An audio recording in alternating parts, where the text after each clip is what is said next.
Hello everybody, welcome back to React TCG. We've got another pack of Death Battle videos for you. Coming out right in time too, since tomorrow we will have a brand new Death Battle. If it's possible, I'll link that, in the iCard or whatever. Um, that being said, let's hop into the actual videos I got for you today. Starting with Among Us versus Fall Guys. I believe what they mean by this is the Fall Guy character versus the imposter from Among Us. I don't think it's the actual guy. I think it's the imposter that's fighting. Um, I've never played either of these games. I've seen a bunch of clips. Looks hilarious as fuck. It's just not my kind of game. Um, that being said, I think I'll go with Fall Guys because the people from Among Us, they're designed to die, right? By falling into lava or getting launched into space or however you get rid of people in that game when you vote them off and stuff. But they're designed to actually be killable. Whereas the Fall Guys, they seem like they can fall, crush, get crushed, get smashed, get obliterated, and they're fine. No damage whatsoever. So I'm gonna go with them.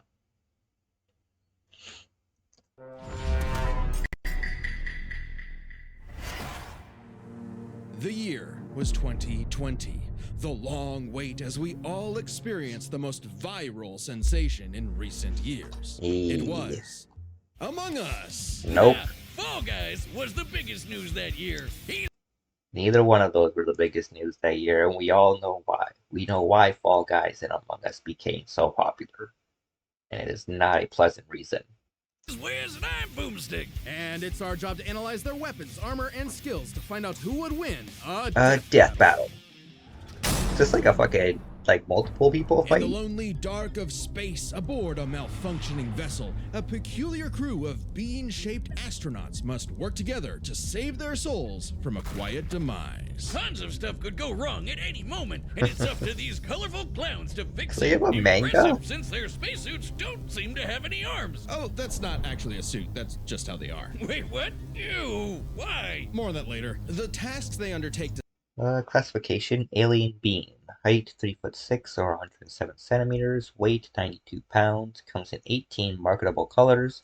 Reproduce asexually, likes vents, lies, sussy bakas. Dislikes vents, lies, and sussy bakas. Reportedly good friends with Fall Guys. save their ship require varying degrees of difficulty and skill. It may not take much to reconnect some wires in the cafeteria, but it certainly does to clear asteroids when your ship is moving faster than light. If that's not a suit, then why do they have a cafeteria when they don't have a mouth? At any point, these creatures must draw from medical Cafeteria when they don't What the shit? have a mouth. At any point, these creatures must draw from medical training, electrical skills, and mechanical know-how. Okay, but it's total chaos, so teamwork is key. They gotta spread out and trust that while they're all swiping cards, they have each other's backs, right? Well, success is always uncertain, as though fate has placed some external force that stands between this species and their survival. There's an imposter among them. Oh, I two. mean, among us, but not us, though, right, Wiz? Right? For the 9th time, I'm not an imposter. That's just what an What an imposter, imposter would say. They're shape-shifting aliens. They could be anyone or any mad. Though imposters can shapeshift, they do not appear to gain any unique abilities of the creatures that they impersonate. Scientist in a lab coat. Ugh. Yeah, they The just pull a imposter mystique. threatens the pack and Crewmates: engineer, noisemaker, scientist, and engineer. Rather, two engineers. Imposter: shapeshifter, shifts into other creatures, and phantom, vanishes, becoming invisible. Ghost can affect the physical world. Guardian angel, defies death and protects others. pushes them towards extinction by any means necessary. Anything from damaging lights to wrecking the ship's reactor. Which can be tricky to fix in time. Even though imposters are naturally skilled at crawling through the vents, the crewmates need special engineer training to do the same, so not all of them can McLean it up. All while the imposters conceal their motivations and infiltrate the herd. The others always know something isn't right, and the imposters imposters use that paranoia to motivate their prey into ejecting each other into space, just for being kinda sus.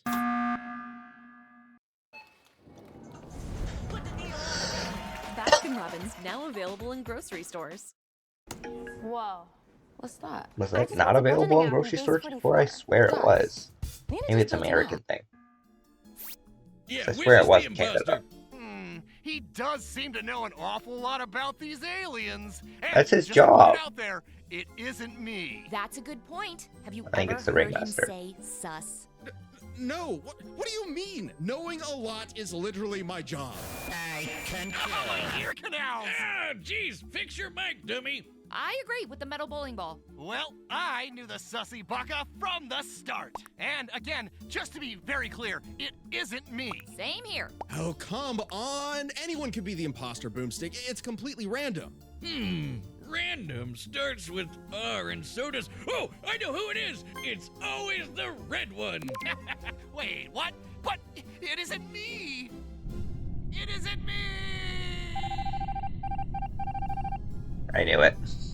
Oh, right. There's usually two imposters. Dear God. The imposters aren't just tricksters, they're also hunters, bloodhounds tracking and assassinating crewmates when they least expect it. They'll snap their necks, stab them with a knife, shoot them with a desert eagle, or use their freaking tongues to impale their Seriously, do they have a faces. manga? What the Oh, fuck? right through the visor. They may look like they're wearing spacesuits, but that's not a visor. That is their actual face. Examining their what? cross-section reveals their insides always match the color of their bodies, and that they are comprised of exactly one large bone, which must mean their ability to walk is entirely muscle-based. Their whole That's anatomy crazy. is one unsolvable mystery.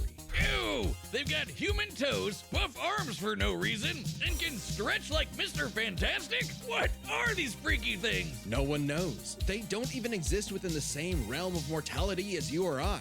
Even if one of them is killed or ejected into the lifeless void of space, they return as a ghost, invisible, incorporeal, unable to communicate with the living, but nonetheless still among us. Even beyond death, they can plot the demise of other crew. Or become guardian angels for the living by literally shielding them. That's gotta be one tough shield, cause remember that Desert Eagle they holster? Apparently, that thing also fires a laser that can rip apart whole planets. Good What the God! shit? To split this planet apart like that would need over 10 non-million tons of TNT. A number so incomprehensible you'd have to multiply 1 billion by 1 billion. Twice. More Goddamn. than enough to annihilate Earth over 160 million times. Which seems like overkill for the, space vampires they were fighting. Right, the crew has crossed over with a variety. A sharp tongue, gun, invisibility, knife, lasso, protective shield, shapeshifting, the skilled. Crossover equipment, banana bomb, magic pencil, ninja stars, NRG drink, tank, teleporter, and wizard hat. Of other universes. Fortnite, Vampire Survivors, Space Warlord Organ Trading Simulator, the classics. Including this Henry Stickmin guy. Apparently, he's a kleptomaniac with a surprisingly wide and wacky arsenal all the crew can have. Desert Eagle-eyed crewmates will find Henry's weapons throughout the ship, like a banana bomb, a teleporter, a ninja star, and a magic pencil that can bring drawings to life. These creepy Teletubbies can sketch whatever they want into existence, and they're suddenly everywhere I look now. Where's these little trash can people are freaking me out? In a strange way, all of this makes sense for this fascinating species. Completed a card swipe on the first try. That gun destroyed entire planets. Piloted the dropship at light speed. Listened to 36 hours of music in 2020. The reason you know what sus is. A McDonald's chicken nugget shaped like the crewmate sold for $99,997 US dollars. Of course it did. In the face of insurmountable odds, something inside tells them to band together no matter what, to use all the tools available and try to survive again and again. On a ship, on strange planets, anywhere they may be, in spite of anything that may be going on in the world. They either fix what's broken or face certain doom. But no matter what, they do it together. Together! Yeah! Ooh! Welcome to the bright, colorful world of the Blunder Dome! natural habitat to these lovable little beings known as the Fall Guys, who race each other through fun playgrounds with nothing but clear skies above. These lively obstacle courses showcase their inherent skills and abilities. As if drawn by natural instinct, they hurdle over barriers together and pass through various tests of strength, agility, and mental fortitude. And it's pretty impressive considering how elaborate these bounce house courses get. How do Yeah. these weebles wobble through it? With a shocking level of innate Classification, alien being. Height, 6 feet or 183 centimeters. Weight is half a Mike Wazowski. Potentially void sent. Stars in their own manga, so they do have a manga. But I don't know if that means Among Us does. It was showing manga pages, but I don't know if that's real. Likes competition, costumes, and the crown.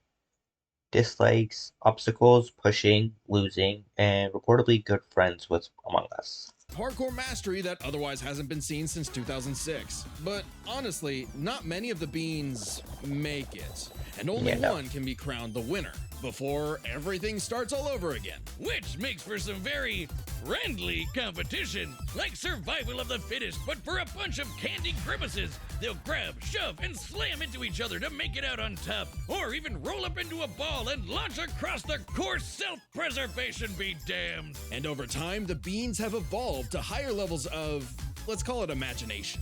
The engineer Digi invented the creative device so the beans could start making and designing new obstacles and challenges for themselves, as well as additional tools like wrecking balls, wind-up boxes for punching foes, and even translators that make their nonsensical language intelligible. But even at their best, they're still just flinging themselves over these obstacles like a bunch of drunken lemmings. This species seems to have a biological urge to navigate these courses for one singular purpose: get that crown.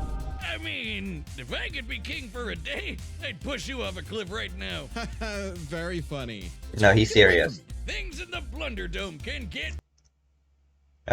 Blast balls, creative device, fan block, punching block, resurrection, size alteration, power-ups, bean ball, party crasher, rubber chicken, and sneaky bean, and crossover equipment, grappling hook, Hadouken, Pac-Man, Power Sword, Proton Pack, TARDIS, and more.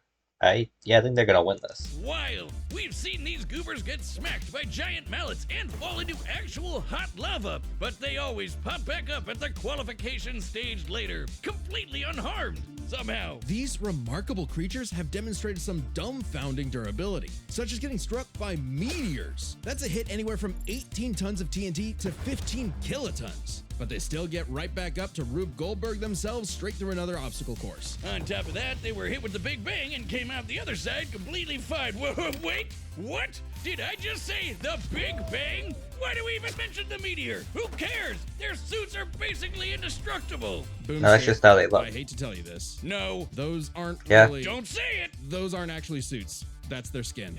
Oh, man. People were getting weird back in 2020. Didn't they have better things to do? With only arms, legs, and eyes, there must be some genetic mechanism inside the beans that causes them to be self-sustaining. Though after some dissection, it's unclear. This is an official image, by the way. I don't know what's more upsetting, that skeleton or the fact that these jelly beans are 6 friggin' feet tall. Imagine bumping into this thing in a dark alleyway. No, thank you. So, this means when you start the game, you're just flat out naked? Just swinging away, beans in the wind. Strange such nakedness would be allowed, considering what's actually happening is the Fall Guys. A safer Ontario means new jails so criminals stay behind bars. We're making every corner of Ontario safer to make all of Ontario safer. That's how we protect Ontario.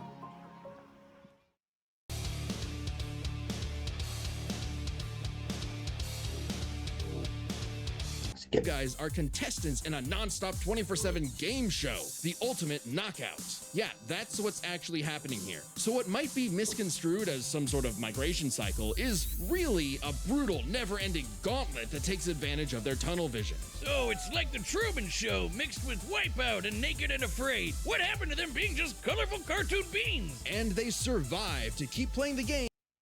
Ran through innumerable obstacle courses, stretched beyond the observable universe, lifted up an entire constellation, survived lava, atmospheric reentry, and the Big Bang, crossed over with dozens of other IPs and has won 5 crowns in a row. Trust us, that's harder than it seems. No matter what. The game makers have said that when the beans fall to their death, they feel a moment of displacement, serenity, zen-like detachment from all worldly and physical bonds. Then they pop back onto the podium to celebrate their achievements. That's an official quote. They've also said they're strong enough to rip someone in half and can stretch their bodies so far they pass beyond the observable universe. Oh god, the Twitter feats. Oh yeah! January 18th, 2022, 9:14 a.m. The Fall Guy stretched so far he exited the universe as we know it, and then he kept going. Speaking of universes, the Fall Guys have seen Damn. dozens of guest stars from other stories and have learned from their cultures, like flying around in the TARDIS of Doctor Who fame. Fall Guys has undergone many crossovers. This analysis only includes relevant abilities and equipment that they have clearly shown they can use or interacted with for scaling purposes. Wielding He-Man's power sword, launching Ryu's iconic Hadouken, or even just becoming Pac-Man. They just become Pac-Man. They're Pac-Man now. Wiz, I know we've seen some crazy things on the show. Remember but that these shit. 6 feet tall jelly bean monsters eat food. So yeah, we're gonna have to. Become Pac-Man. They're Pac-Man now. Wiz, This is I know crazy, we've man. seen some crazy things on the Have to show. link that but fight. these 6 feet tall jelly bean monsters eat food through their feet. What are we about to rot upon the world? Is this cute and colorful reality an endless void of darkness and despair? Revelations of disturbances too catastrophic for the human mind to process? A vicious cycle on this blue marble surrounded by mouthless, dead-eyed beans. Pretty much. Ah, cool, let's see them fight. Yeah. Wiz, you gotta play that mobile game with all the cards. Really, The core Seriously, you do have to play this. Good game. really tough. Load them I don't really up. play it right now, but that's because I've been playing other shit. All right, the combatants are set, and we've run the data through all possibilities. It's time for a death battle!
What the fuck, man?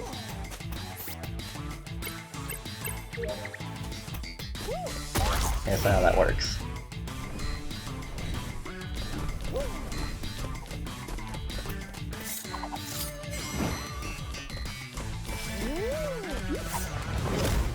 Bruh.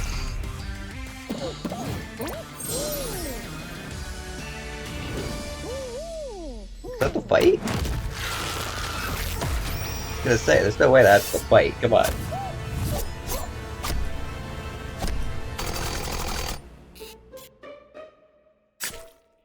Ow!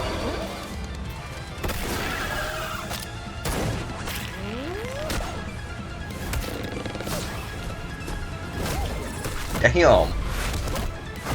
Because it doesn't even look like you could hurt these guys.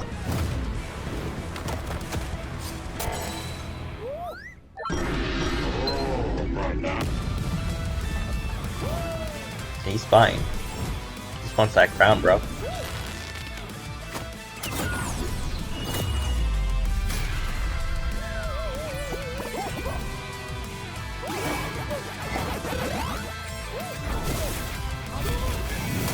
Hadouken.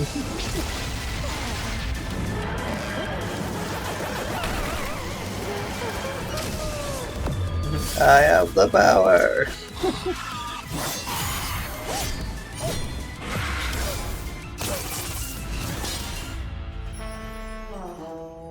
He's like, fuck this. I want that crown. He doesn't give a fuck about winning this fight. He just wants that crown. Oh, bro, what the fuck?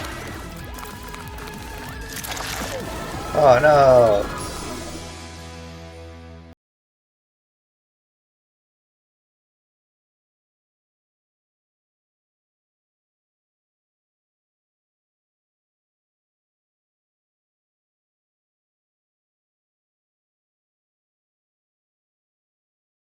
Miss Summer event is on now. Until July 8th, save up to 50% on a wide assortment.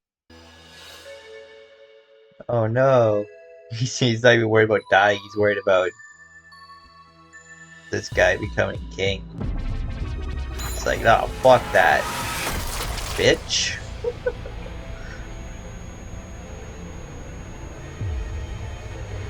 Oh, damn. Rip that motherfucker apart. Now he's just gonna hit.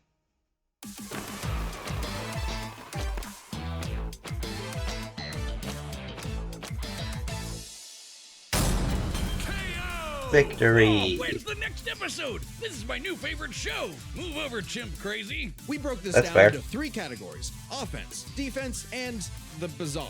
Let's start with offense. I mean, the bogus Among Us could blow up planets, not to mention moving faster than light to hit all those planets in one shot. It's kinda out there, but no Fall Guy has ever done anything like that. The Yeah, no. crewmates clearly get the edge in offense. Though that impressive power matters less when we look at defense. It's Yep. crazy how much damage the Fall Guys can walk off. They survived anything their course threw at them, took hits from meteors, and most importantly, survived the Big Bang. You know, the explosion that blew the whole frickin' universe into existence? Easy edge for the bumbling beans. We can even go a step further. Both of these creatures have demonstrated various forms of invulnerability and death negation, like how the Fall Guys could always pop back up for another round, or how the crewmates became ghosts when they die. However, only the Fall Guys had a viable counter. Only the Fall Guys could ensure that their foe stays dead. Pac-Man, Yeah. they can become Pac-Man. And eat ghosts. You know, eats ghosts.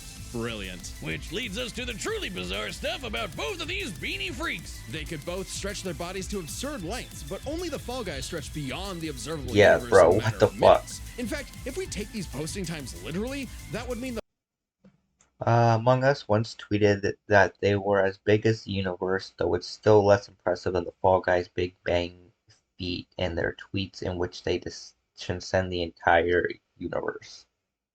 Fall Guys can stretch at speeds over a quadrillion times faster than light. I don't know, Wiz. That feels like a bit of a stretch. Wink. The crewmates did have plenty of answers to the Fall Guys. While Among Us did have access to some of Henry Stickmin's gadgets, the majority of them tend to actually backfire. As hijinks, like a magic pencil sword to fight off He-Man's power sword, or how they could potentially hack Digi's creations. But The imposter's sabotage abilities could stop the creative device for a time, but sabotage has never made a device immediately irreparable. the overwhelming amount of stuff that the Fall Guys have access to just dwarfs the Among Us crew's arsenal. I mean, Alrighty. The Among Us crew had their gun and other weapons, as well as specialized skills, but their nonsensical biology pretty much matched the Fall Guys' terrifying biology. They were, however, prone to paranoia and betrayal, and were a small bean, whereas Fall Guys were big beans, made of tougher stuff, and were actual Ghostbusters, and their only downside was their tunnel vision, making them focus completely on that crown, instead of the fight. Hadoukens, TARDIS, just the tip of the iceberg. Yeah, the spaceship crew had a few deadlier weapons among them, but the Fallen Guys had too many options that could not be countered. The crewmates may have been cunning and dangerous, but the one-track-minded Fall Guys just wouldn't go down. Making sure the losers of this fight were no longer Among Us. Oh no, we never found the second imposter! Ah, damn Oh, it, yeah. I knew that stupid robot was sus. Oh, Embarrassing. it was Winner Jocelyn. is the Fall Guys. And me. Hell yeah, Jocelyn. Next time. Good on you. Fucking get that W. Alrighty. Up next, we have got Kratos versus Asura. I think I'm gonna go with Kratos for this fight. I mean, Ashura has done some crazy ass shit. I mean, if you have not played Ashura's Wrath, I highly recommend you go and play that game. That is it is a banger. Um, but Kratos' whole thing is killing gods and deities and super impressive mythical, monsters and beings and shit that just defy logic. Um, so I think he's gonna win just because he's got the advantage of that. But Ashura might be able to end up pulling out a win if he gets angry enough. That is his thing. There's a reason the game is called Ashura's Wrath. The angrier he gets, like, the more powerful he gets, like the fucking Hulk.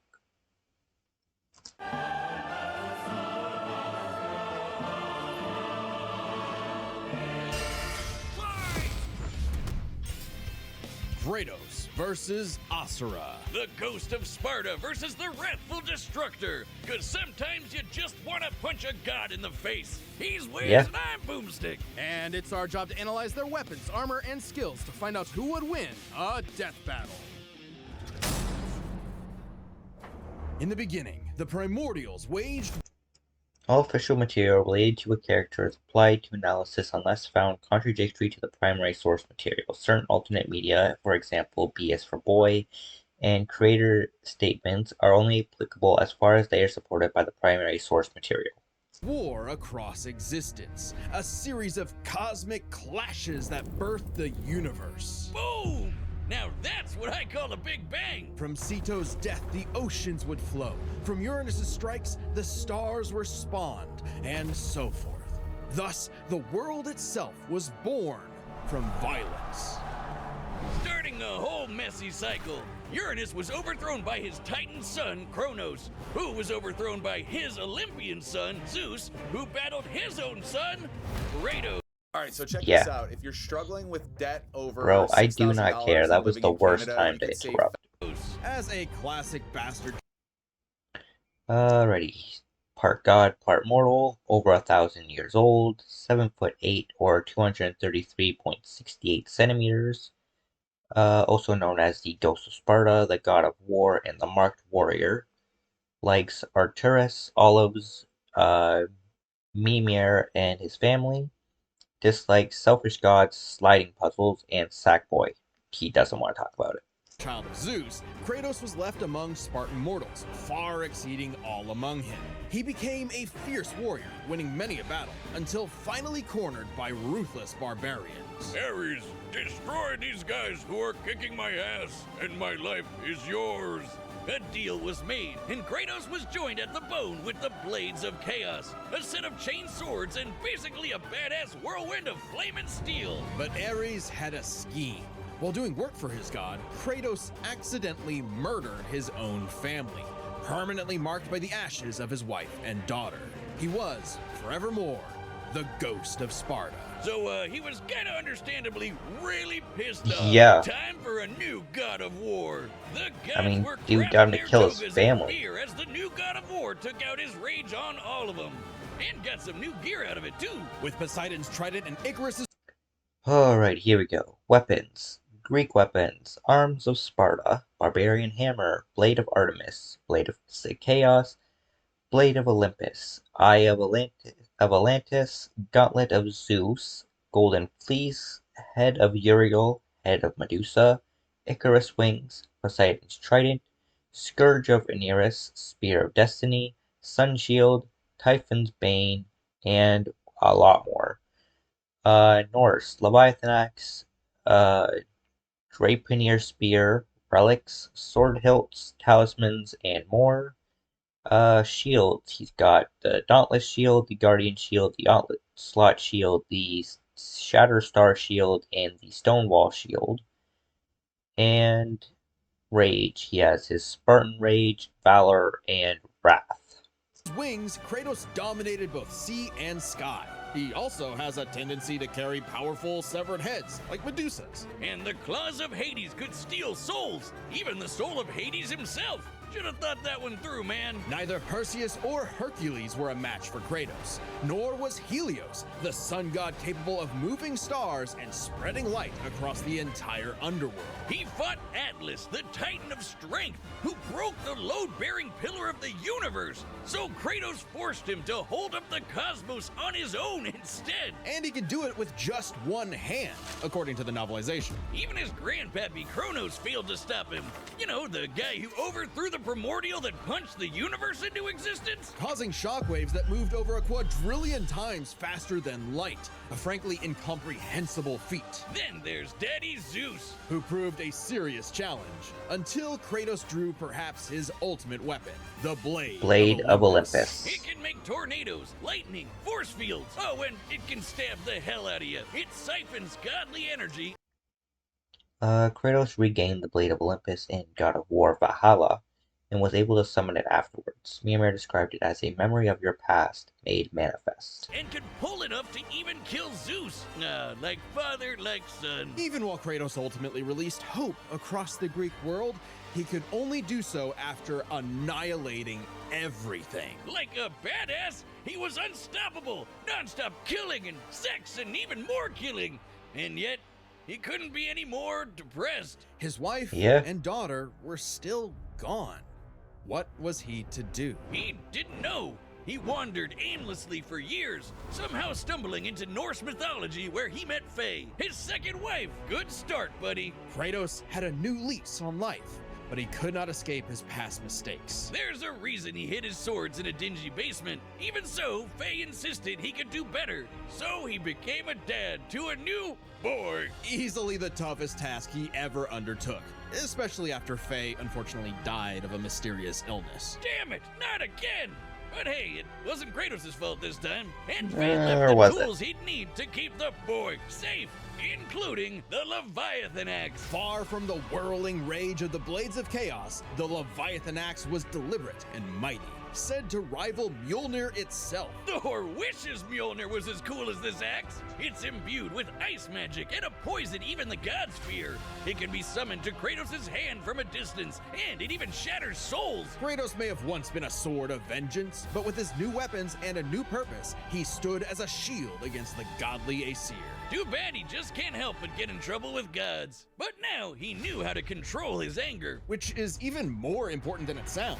Kratos' Spartan rage summons an inner strength with magical properties. He can even get so pissed off that he straight up heals himself. That seems like the opposite of what should happen. Not all anger is problematic, and Kratos wields plenty of new weapons and relics to channel his rage through. Like the Draupnir ring, which can summon a bunch of wind spears. They can absorb all types of energy and blast it back. He even has relics and magic that can warp space and slow down time. Naturally, he contested with the strongest of the Norse gods, including the god of thunder Thor, who was powerful enough to fight the fire giant Surtur and the world serpent Jormungandr at the same time. Oh, and that fire giant would be the cause of actual Ragnarok. You can't defeat me, Thor. I know, but he can. Well, not exactly. Freyr, the rain god, held off Ragnarok for a considerable time on his own, and the sheer power of Ragnarok shook Yggdrasil down to its very roots. That's the World Tree, which is like a literal tree that connects the whole universe. According to Freya, the tree's very existence supports all of creation among its boughs. Every strand transcending time, transcending space. Everything comes back to the tree. So it's kind of like Kratos lives in a really, really, really big treehouse. In his quest to free the Norse world, killed most of the Greek pantheon, climbed out of the underworld after dying multiple times. Forced Atlas to hold up the universe forever, killed Kronos, who overthrew the creator of the Greek universe, released hope into the Greek and Norse realms, survived being thrown across the planet, reconciled with his past to become a better god, defeated Atlas, Hercules, Zeus, Thor, and Odin, and fought Shovel Knight to a standstill. Kratos reclaimed old weapons by reckoning with his past sins, even taking up the Blade of Olympus once again. Even better, he actually got to be a decent dad. And now the boy is a man and also a bear. Kratos made What? a lifetime of mistakes, but this future would be different. He'd be more than he was in the past. Not just a god of war, but a leader, a father, and a defender.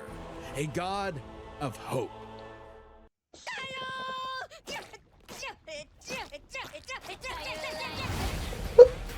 Bro. Pay more attention than me when I hear my own song come on. Imagine advertising to that audience.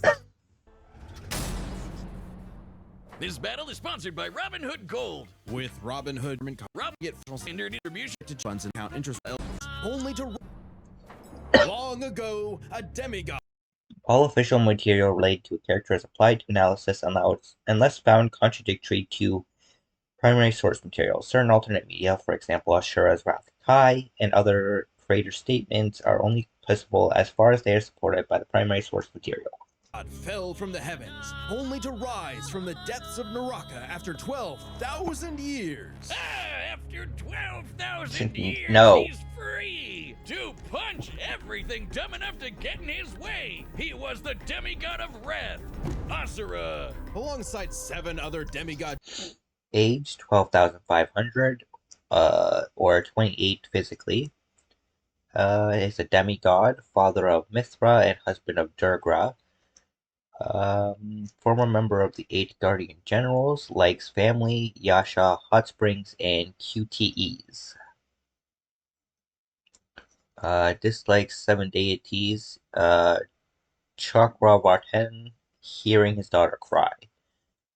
Chosen inheritor of the universe, and yeah, they should definitely put him in a Marvel vs. Capcom game. That would rock, bro. Generals, Asura served as defender of humanity against the impure Goma, dark spirit monsters infesting the world. And the demigods battled the Goma by wielding a mystic energy formed from human prayer, mantra. By advancing technology with mantra, the Guardian Generals became essentially hyper-powerful mystic cyborgs. They could each harness mantra through a different emotional affinity. For August, it was greed. For Yasha, it was melancholy. I'll give you one chance to guess what Asura's is. By tapping into his wrath. Asura can take many forms for battle, like the 6-armed Vajra, a state powerful enough to subdue the embodiment of the planet's will and the source of the Goma, Vlitra. But he wasn't angry enough to put Goma Vlitra down for good.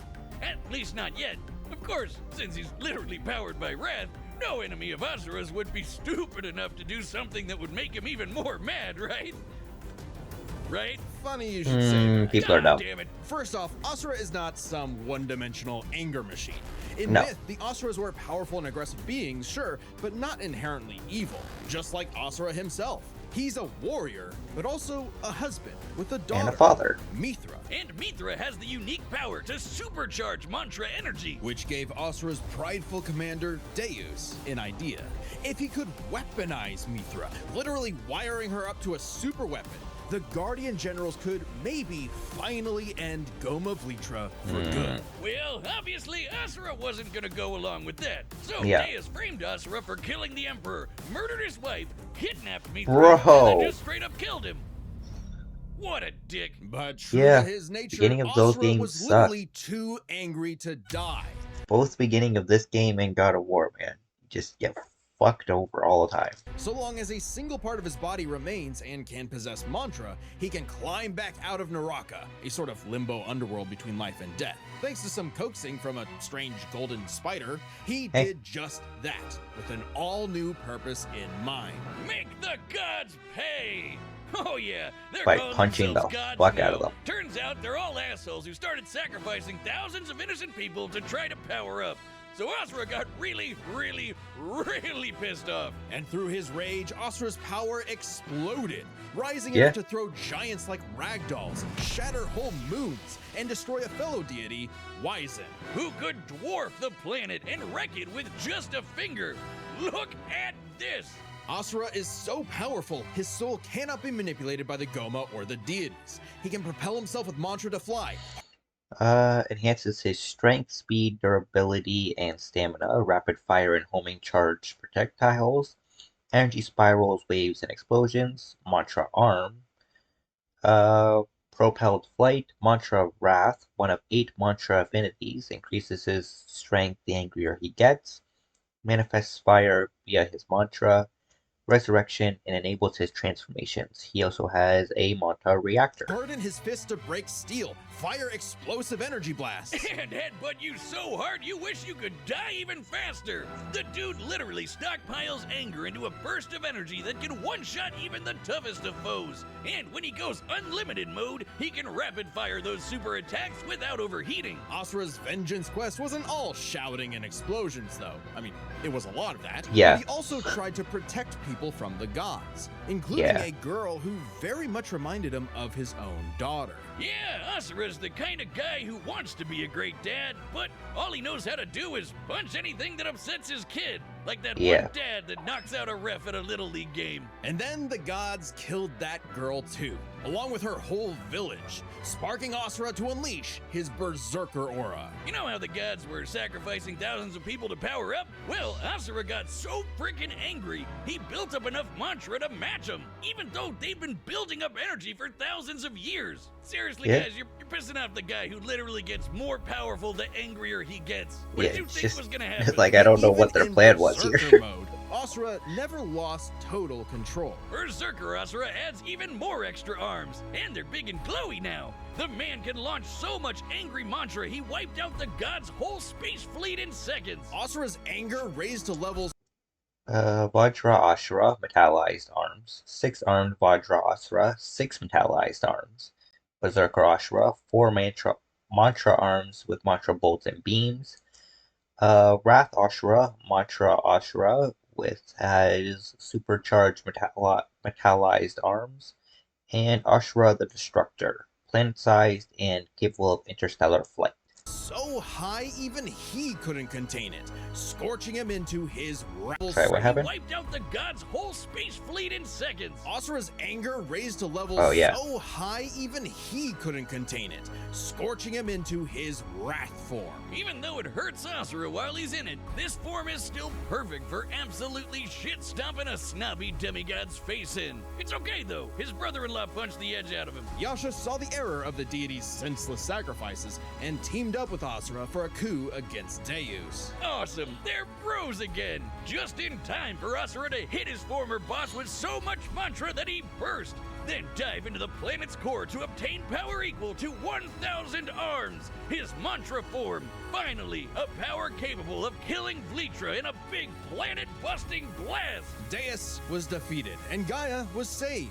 Yet, It has a giant hole in it, though, right? Title drop! It turns out that spider that guided him was actually Chakra Vartan, the creator of mantra and the entire universe. I needed cash back. And they're evil as fuck, got right? approved and walked out with money. It was That's that how this simple. story went, if I remember right. Watch closely and find our logo. Support your favorite team. Your offer is ready. Watch all the World Cup matches. Bro, I with us. do not care Remember our about logo soccer. I and cannot find us stress that online. enough. Sports are shit. They suck. And everyone's suffering was part of his plan to make Asura his heir. Chakra kidnapped Mithra, because of course he did, and tested Asura in the form of a massive golden Buddha statue. Check out the size of it! That thing can literally hold a galaxy in its palm. Naturally, Asura and the statue threw hands. Enter Obviously. the mantra reactor. The mantra reactor focuses Asura's affinity with full control, bypassing any detrimental effects such as his wrath form to ascend to a far greater power. Capable of holding 7 trillion souls, Asura instead used it as a vessel for a far greater power. His own unfiltered rage. At last, Asura could show the world his real colors. Everyone from the humans to the 7 deities to Chakra Vartan saw Asura's anger as a weapon, a sword for tyranny, when that was never who he was. His rage was he was really a shield to protect humanity, and most of all, his daughter. A shield larger than a planet! Unbound by his past limits, Asura's ultimate destructor form effortlessly punched through asteroids larger than nebulas, dodged planet-sized lasers moving 2 quadrillion times faster than light, and obliterated whole stars! Chakra Vartan was Annihilated planets and stars, rescued Mithra after 12,500 plus years of suffering, shredded through an army of Goma without his arms, made August draw his sword for the 2nd time ever, defeated Wyzon, August, Deuce, Goma, Beltra, Yasha, and Chakrabarton. Brought Akuma/Oni to a standstill in the DLC. Incredibly impressed and offered Asura a chance to take his place. I don't know if it was really DLC, but that's what it feels like. And extended his arm right into Chakra's face, as if he was gonna let some god trample over more worlds. Instead, he literally beat the QTEs out of God, obliterating him and his plans in a cosmic explosion. But with Chakravartin dead, so was the concept of mantra itself. Those who depended on it could not survive, including Asura. Hey, as long as Mithra was fine, it was worth it. Besides, he'll reincarnate millions of years later, still kicking ass, ready to smack a random thug, a meteor, or Ryu, right in the balls. It's interesting. Despite the dangers of uncontrolled anger, Asura's wrath gave him the power to save everything. All because of just one thing. Some bastard made his daughter cry, so they had to pay. Now that's a god I can get behind. This battle is sponsored by Price. Everyone look for the last game to get run your set, and we've run the data through all possibilities. It's time for a death battle! One crazy ass fucking death battle. Shit is about to go down.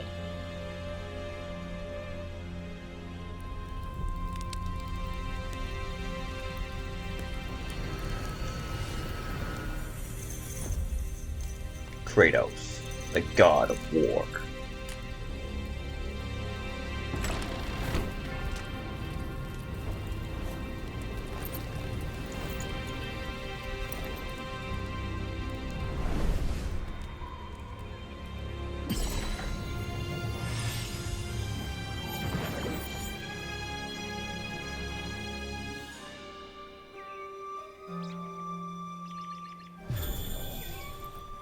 Where the fuck are we now?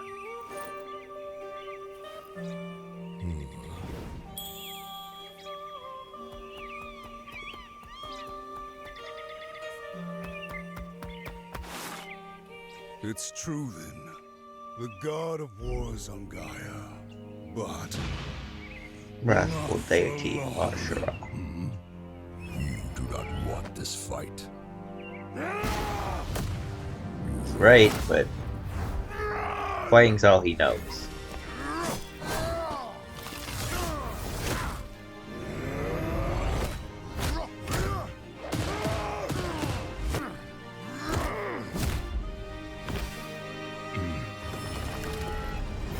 Still time to call this off. You guys don't have to do this.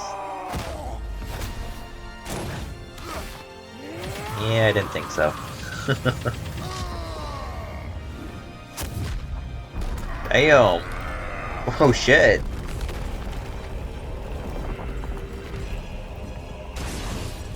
Oh. Got his ass. 6-armed Vajra Ashura. I'm Vera Ziegler, and they call me the Tifo Queen. Bro, I don't care what they call you.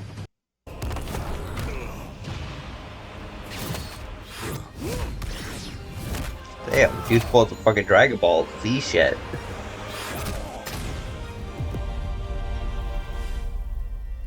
You let your wrath consume you. I have been down that road before. Shut up!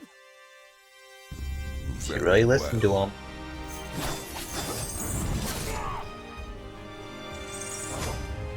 He's trying to help you. I guess we're gonna have to do this the hard way.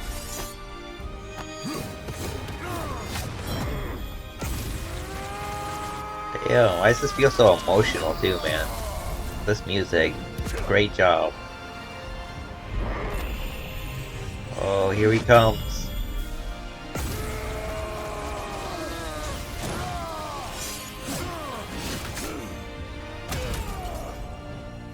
Oh, blew off his arms. It's not gonna stop him though.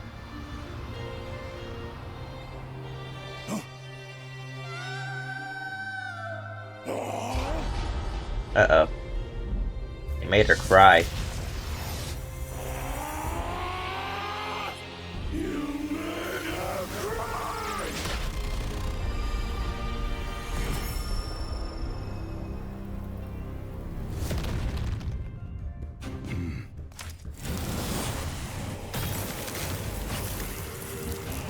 is it. It's gonna be where it's decided. I still think Kratos is gonna win, but Asura is definitely gonna give it his all. This is not my end!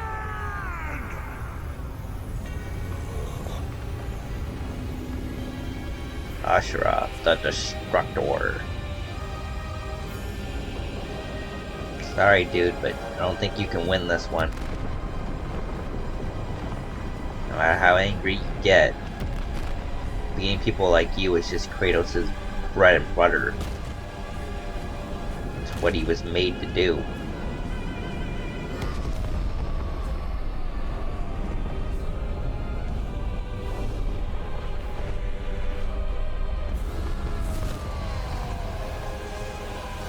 Oh shit. He's doing what Asura did in the fucking game. Except he did it with like one punch. Asura took like 1,000. Not earned me yet, Titan!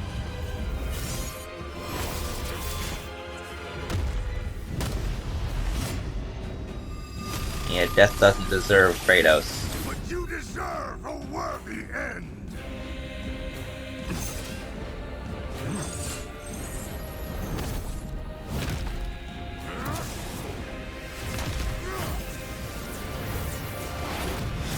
Sorry it's gotta go down like this, man. But it's game over.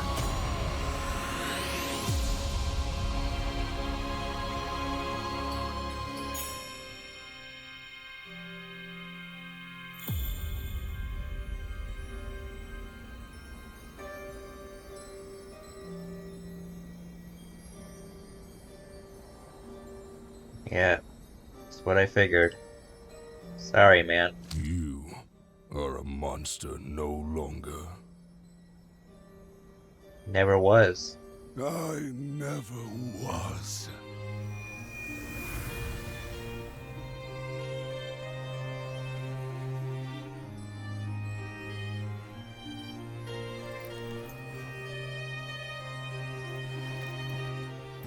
You better look after his kid for him, you dick.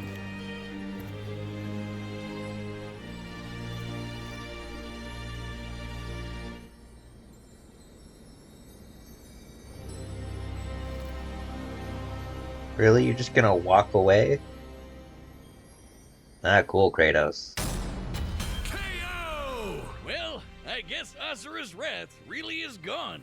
But are we sure this is how it'd go? Even though Asura can blow up stars? Asura had some amazing displays of apocalyptic destruction, but the full scope of their speed, experience, versatility, and power sheds a surprising light. At first glance, speed seems like a shoo-in for Asura. Kratos is quick, but he never dodged a universe-crossing laser. That doesn't mean Fair. he couldn't. Remember, as usual, we look at these characters at their peak, free from gameplay restrictions. Yeah, we're Right. looking at everything in canon, and Kratos fought and killed Helios, the sun god. From the moment he's introduced, Helios is Kratos directly defeated Atlas in combat, who had just recently captured Helios, further supporting the notion that Kratos outspeeds Helios. emphasized to be immensely powerful. Without Helios, darkness would shroud everything. His light was fast enough to illuminate the entire underworld while Kratos sailed through it, taking a few hours at most. So, kinda hard to quantify, but that's If Asura were to destroy the planet Kratos was on, he could survive in outer space, as shown in his battle with Ares. This event is further further supported as non-illusionary in God of War 2 and its novelization. consistent with the shockwaves the primordials caused that spawned the universe. Arguments could be made for which is faster, the primordial shockwaves or Chakravartin's intergalactic lasers. Since it's so close, it's safest to assume their speeds are generally even. But what does speed matter if you don't know how to use it? Let's cover Fair enough. experience. Asura lived across centuries. You can run as fast obviously as a you lot want. longer than It doesn't Kratos. matter if And you while can't Kratos fucking see where eventually you're going. learned to control his rage, Asura pretty much always had that control. So Asura Yeah. easily takes experience. But when it comes to versatility, he couldn't match all the weapons and abilities Kratos had. No way. Sure, Asura's quite skilled and a monster at martial arts, but his fighting style mostly relies on one thing. A whole Punch, lot of punch, punching. and punch some Kratos' more. weapons, magic, runes, relics, and Kratos' time-slowing powers would enable a safer approach, gaining a significant edge. Chakravartin's own time manipulation did affect Asura, indicating that it is a vulnerability. Even his rage gave him far more options in combat, slowing down time, healing injuries, and most importantly, multiple weapons that could drain a variety of energies, like Mantra. Yeah, when Asura loses all. A God of War is that Hades and his warriors empower themselves with souls represented as green orbs. The Blade of Olympus drained Kratos of his green orbs in God of War 2, supporting the notion that it could absorb mantra, a similar form of spiritual energy. His mantra energy, that's it for him. So the Dropnir spears and the Blade of Olympus gave Kratos exactly what he needed: versatility and multiple ways to finish this. Despite Asura's soul being resistant to manipulation, mantra energy has been harnessed and forcibly controlled before, such as with the mantra reactor. For good before Asura just comes crawling back out of the underworld. If he could, Asura's resurrections take years or whole centuries, days at best. But all this assumes Kratos could match. In the manga, Asura's wrath is so immense that he's able to survive without his core and outspace Zeus's absorption method, regenerating immediately. Kratos' multiple sources of absorptions can drain, being stronger than Asura, suggesting Asura would eventually succumb. Keeping his body parts separated is also a viable counter in that continuity, which Kratos should be capable of.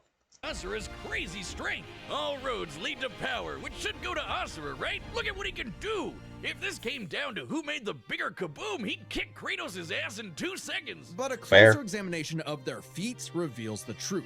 At his peak, Asura overpowered Chakravartin, annihilating that cosmic golden god. By measuring the dimensions of Chakravartin's body and scaling it up to match the size of this galaxy-eclipsing statue, we can determine its volume. Add in the density of gold, for good measure assuming the form is solid throughout, and its mass far exceeds not just our galaxy, but our entire observable universe. Destroying that big golden god would need energy on par with obliterating our universe 91,000 times. Extremely Holy impressive shit. and unfathomable.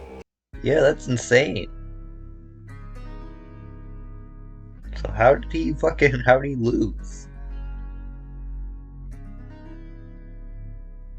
However, Jesus. the same idea applies to Ragnarok shaking the roots of Yggdrasil. Ragnarok is obviously a bit of a different beast than Kratos, but what Yeah. really matters is what Freyr did. Right, Freyr, a god comparable to Kratos, held back Ragnarok's power for a significant time. So Kratos should be capable of the same level of power, or even more. Using an official map and knowing the world tree's branches encompass all of existence, we can measure its size and volume. And we know this map is accurate because it shows these two realms conjoined, which we see in-game. Even if we assume the Tree of the Realms is only... Throughout the game, Kratos directly interacts with the tree and collects dew from its branches. In Norse mythology, Yggdrasil is generally considered an ash tree. However, God of War Cookbook of the Nine Realms describes it as a yew tree, which is slightly less dense than ash. Okay. 1% solid, a significant low ball that Kratos should easily scale above. Shaking such an incomprehensibly large structure would require enough force to destroy our universe's mass energy 9 million times over. That's almost Damn. 100 times greater than Chakravartin's destruction. Yeah. And this isn't some one-off outlier. I mean, a realm-shattering supergiant doesn't sound too different from the other Titans and Olympians Kratos defeated. That's the thing, isn't it? It's easy to think that we never see Kratos do anything that matches Asura, but we do. Helios' all the speed time. matches Chakravartin, and Kratos outsped him. Atlas is strong enough to lift all of reality, and Kratos overpowered him. Kronos defeated the creator of the universe in a one-on-one fight, same as Asura, and Kratos killed Kronos. Add in the clear numerical comparison of Chakravartin, Ragnarok, and Yggdrasil, and Kratos takes the edge in power. But Like I said, this shit's his if you bread give and us butter. Asura's Wrath too, we'll try this again. That'd be pretty Hell awesome. yeah. Asuras, the sun rises. The god of wrath I mean- was Kratos. The winner. I'd play is Asura's Kratos. Wrath too, that'd be awesome. But what if? Yeah, I think they have the alternate ending for this one. Oh, he got back up.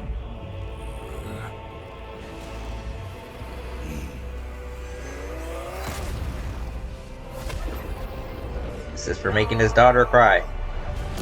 Bitch. Yeah, QTE for the win. God damn.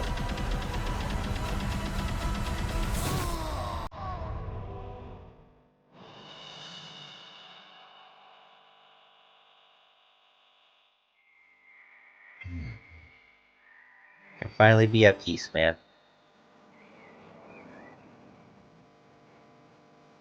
Aw, it's his daughter.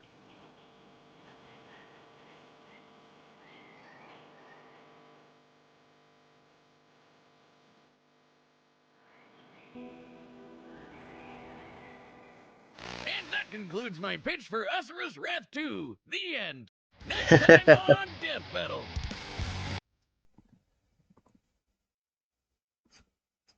Alrighty. Up next, we have got Ghost Rider and Spawn.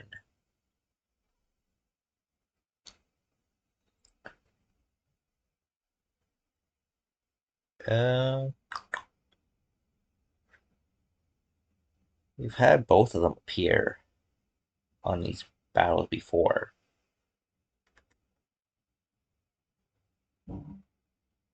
At least once, right? We had Spawn fight Kratos, and Ghost Rider fought Lobo. I don't think Spawn fought anyone else.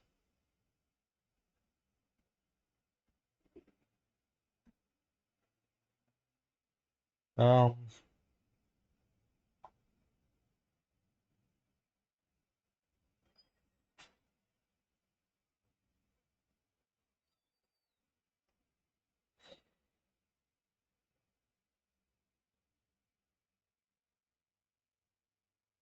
it's a tough one.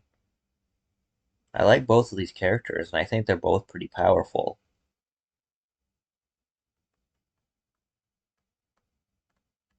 You know what? Based on what I saw in Ghost Rider versus Lobo, I'm gonna go with Ghost Rider. I think Spawn might be able to do this, but he's got a lot of sin and stuff, and that's kind of Ghost Rider's thing.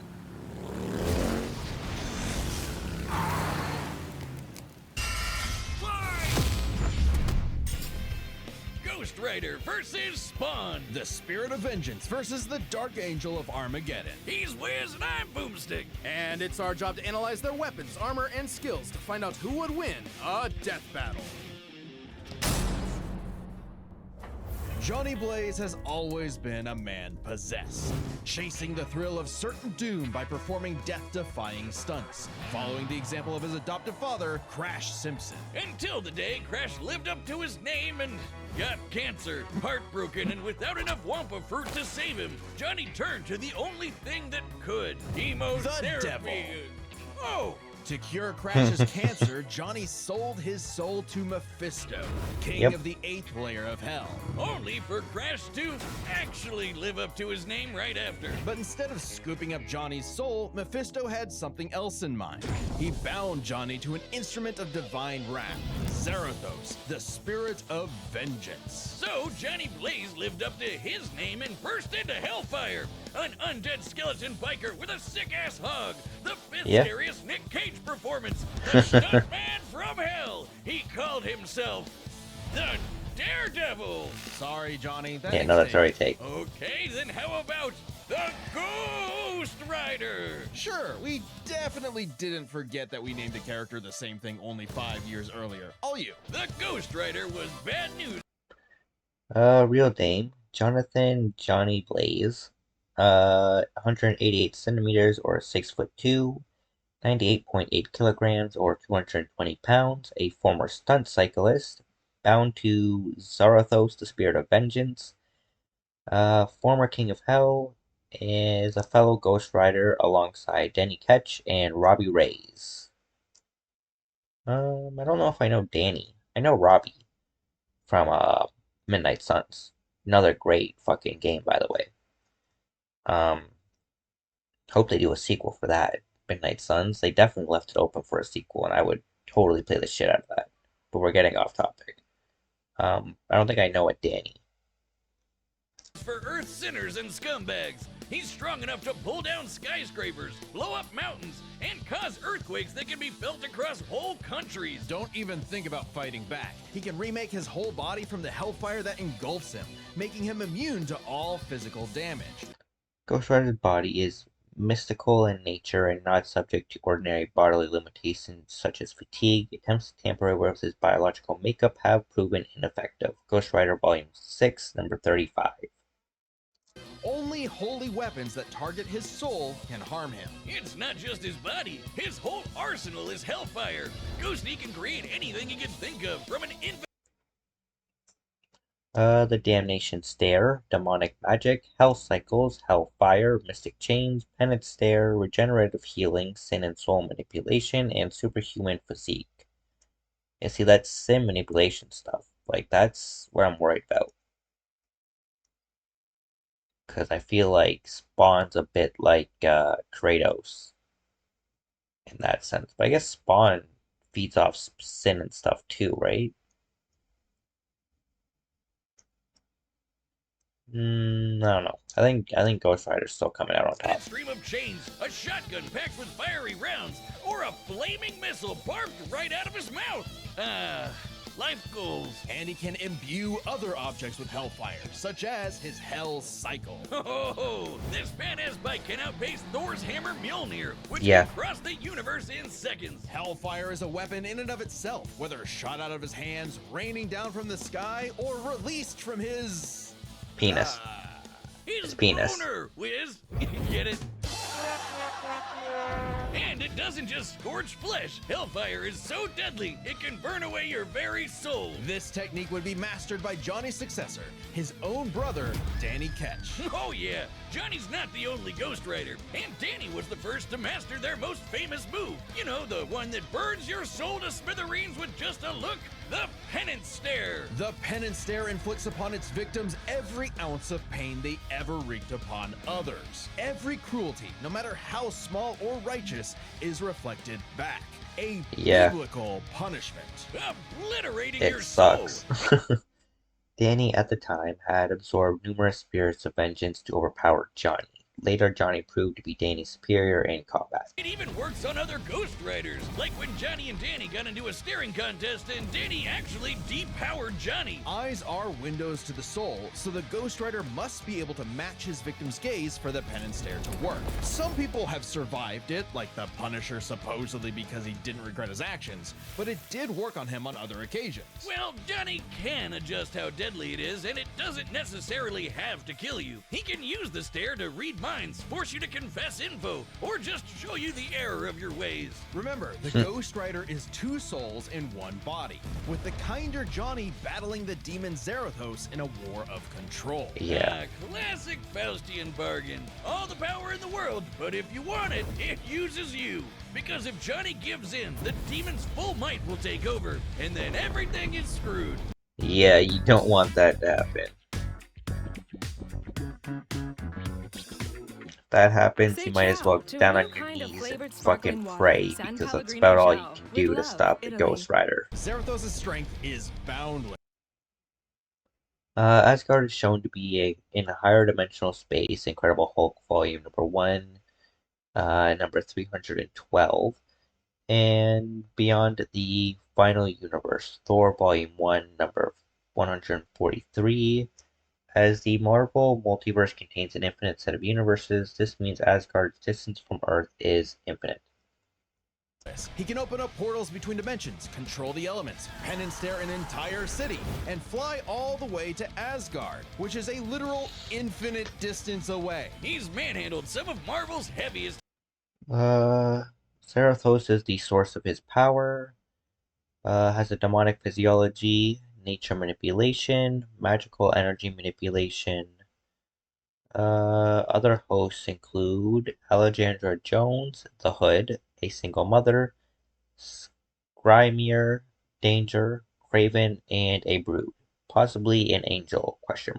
Hitters like Thor, World War Hulk, and Doctor Strange. Hell, Strange said Zarathos is a threat to all realms, mortal and immortal. Hyperbole? Think again. The Archangel Zadkiel said that the power of the Ghost Rider could threaten all of existence, and even bring down heaven itself. Right before an army of Ghost Riders did just that. Yeah, Oh, an shit. army. The spirits of vengeance are legion. As far back as the Great Flood. Well, the first heavenly spirits of vengeance emerged after the Great Flood. Mephisto has been creating them since even earlier. The first recorded Ghost Rider appeared circa 1 million BC and teamed up with a young Odin and the first Iron Fist, as well as the original Sorcerer Supreme, and which was like Agamotto or whatever, and a cave woman possessed with the Phoenix Force who banged Odin and gave birth to Thor. Humans have been bonded to the vestiges of God's power to act as his divine wrath on Earth, a sort of heavenly Black Ops. Okay, wait, does Yeah. that make Zarathos an angel now? Or Kinda. is he still a demon? Both? Neither? Despite being one of the greatest entities in existence, it's unclear. What we do know is that ages ago, Zarathos feasted on souls and battled Mephisto for rulership of his realm. Mephisto, And he lost. ever the trickster, claimed victory and gained control of Zarathos forevermore. Hence how he could bond him to Johnny. But Zarathos got his revenge against that big red bitch with another Ghost Rider, Alejandra Jones. Bet you wish you had one more day to fix that hole in your chest, huh? Ha, I get Punching it. bag though he may be, Mephisto is unbelievably powerful. A battle with him could cause omniversal Armageddon, fitting as his fight with Galactus rends the cosmos asunder. And Yeah. Galactus' fights can destroy all of Marvel's infinite multiverse. That's the kind of awesome power at Zarathos' As we disposal. found out, Galactus Total versus Unicron. cosmic annihilation. So it was no surprise when Johnny went down to the underworld and took Hell's throne for himself, usurping the devil that ruined his life and finally grabbing destiny by the handlebars. Scoring the total power of hell itself, plus a sick-ass upgrade, the Damnation Stare, which skips the whole every page.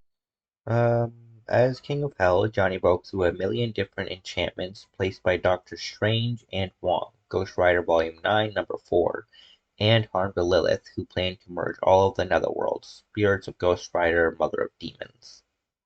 You've ever inflicted thing and just sends you straight to hell. No shot. As they say though, uneasy lies the head that wears the crown. Johnny began an obsessive crusade. Elspeth Mjolnir survived battling World War Hulk, used the penance stare on an entire city, took a missile that would have destroyed the angel Saint Michael, fought the Avengers to a standstill. Damn, I didn't know he did that. Defeated Doctor Strange, Mephisto, Know the Living Darkness, and Zadkiel. To capture all of Hell's escaped demons. But by using his new power to damn them to hell, he began absorbing their evil, feeding off of it, and it corrupted him. Once again, Johnny Blaze was a man possessed. In truth, Johnny was just as trapped by Hell's power as he'd always been, and he needed Of Danny's course. help to pull him out of the darkness. Though he gave up Hell's throne, the Ghost Rider continues his war against demons without and within, mentoring his fellow Ghost Riders in the ways of vengeance, always prowling the highways for the evil and the profane. An unstoppable engine of judgment that, with just a glance, could make Galactus himself shit his pants. Maybe one day he'll find salvation in the eyes of one of his victims. As they sure as hell won't find any in his. Yeah, no. This battle is sponsored by He Robin doesn't Hood do that. Sample by its Only boost nursing 1 year 8,000 old. one thing, he was a... If Al Simmons was one thing, he was a killer. A lieutenant colonel in the U.S. Army and the CIA's most decorated assassin, Simmons upheld Bad democracy around the globe at the barrel of a gun, painting the third world in red, white, and blue, but mostly red. Until his final fateful mission when, per his boss's orders, Al was fired. The burning was only getting started because Al's immortal soul was on a one-way trip to hell. Where he cut a deal with Malvosia, the big, naked lord of the 8th Circle of Hell. By their pact, Simmons would be reborn a Hellspawn, a superpowered commander of Hell's armies, in exchange for seeing his wife one more time. Oh, buddy, you're just asking Yeah. to get monkey's blood. Al Simmons returned from the dead as a decaying zombie 5 years later, after his wife had already remarried and had a daughter. There, you saw her. Now get back to work, bitch. Thus was born the undead warrior from hell itself, Spawn. Maison Paille. Made by Todd motherfucking Taste the McFarlane. irresistible French lifestyle. Vive ton rêve. He's so 90s that he comes all. Full name, Albert Francis Simmons. Aliases, Lieutenant Colonel, Hellspawn, Al, and the Sad Man. Height, 191 centimeters or 6'3". Weight, 181.4 kilograms or 400 pounds. God damn, dude is thick. Former CIA assassin, found with K7 Letha, a neuroparasite. Oh, right, his suit is a living being. Former King of Hell. Oh, what a coincidence. Longest running independent comic book character. The way Yeah. back around to being the coolest thing ever. Look upon his edge, wizard, and despair. Spawn would violently defend New York's downtrodden, while slowly uncovering the full breadth of his demonic powers. He's like a walking superpower encyclopedia. He can Yeah. fly, teleport, turn invisible and intangible, move things with his mind, make force fields, control the elements and the weather, and even stop time. Speaking of time, he can fly so fast, he literally breaks into other dimensions and smashes time as a concept. He can manipulate matter, shapeshifting his own body or transmuting other objects and people. He can even control and absorb your soul. Wait, Wiz, if he can rearrange molecules and crap, why doesn't he just fix his uggo face?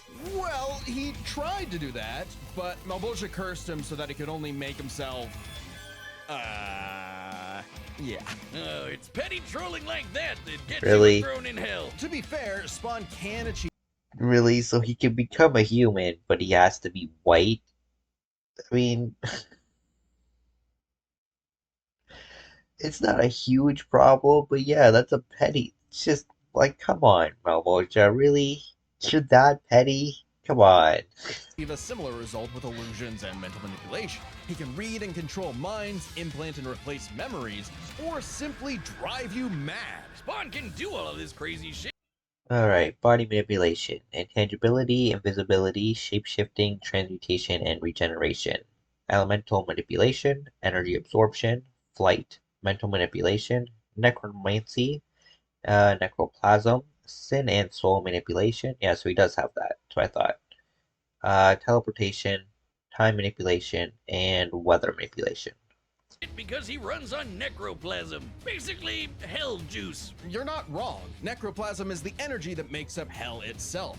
Al's undead body is composed of 400 pounds of it. He can wield it like an energy blaster empowered by the sins of others. Spawn can absorb your evil and feed off of it. By simply walking on Earth, Spawn feels all of humanity's pain all at once. He's even absorbed Bro, the sins of what? 8 million New Yorkers instantly, cleansing them of their evil. Like Jesus? Or he can do the reverse and make you experience the full weight of your own sins, feeling every bit of pain you've ever inflicted on others over your whole life.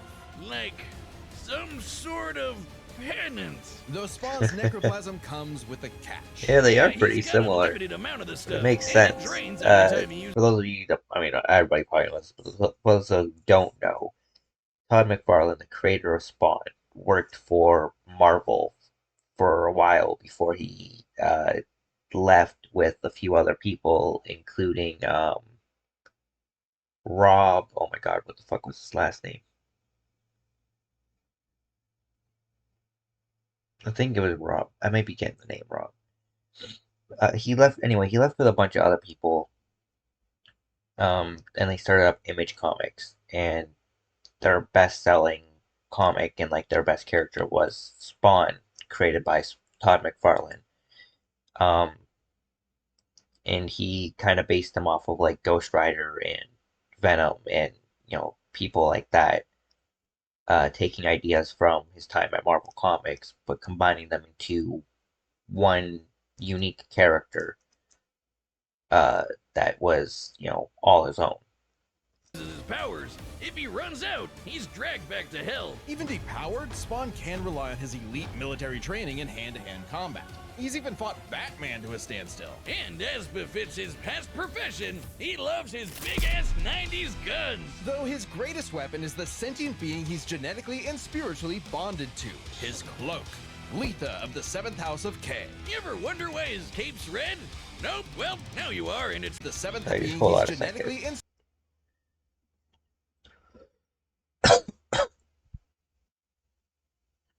When any of us speak of Spawn, we're talking about the symbiote.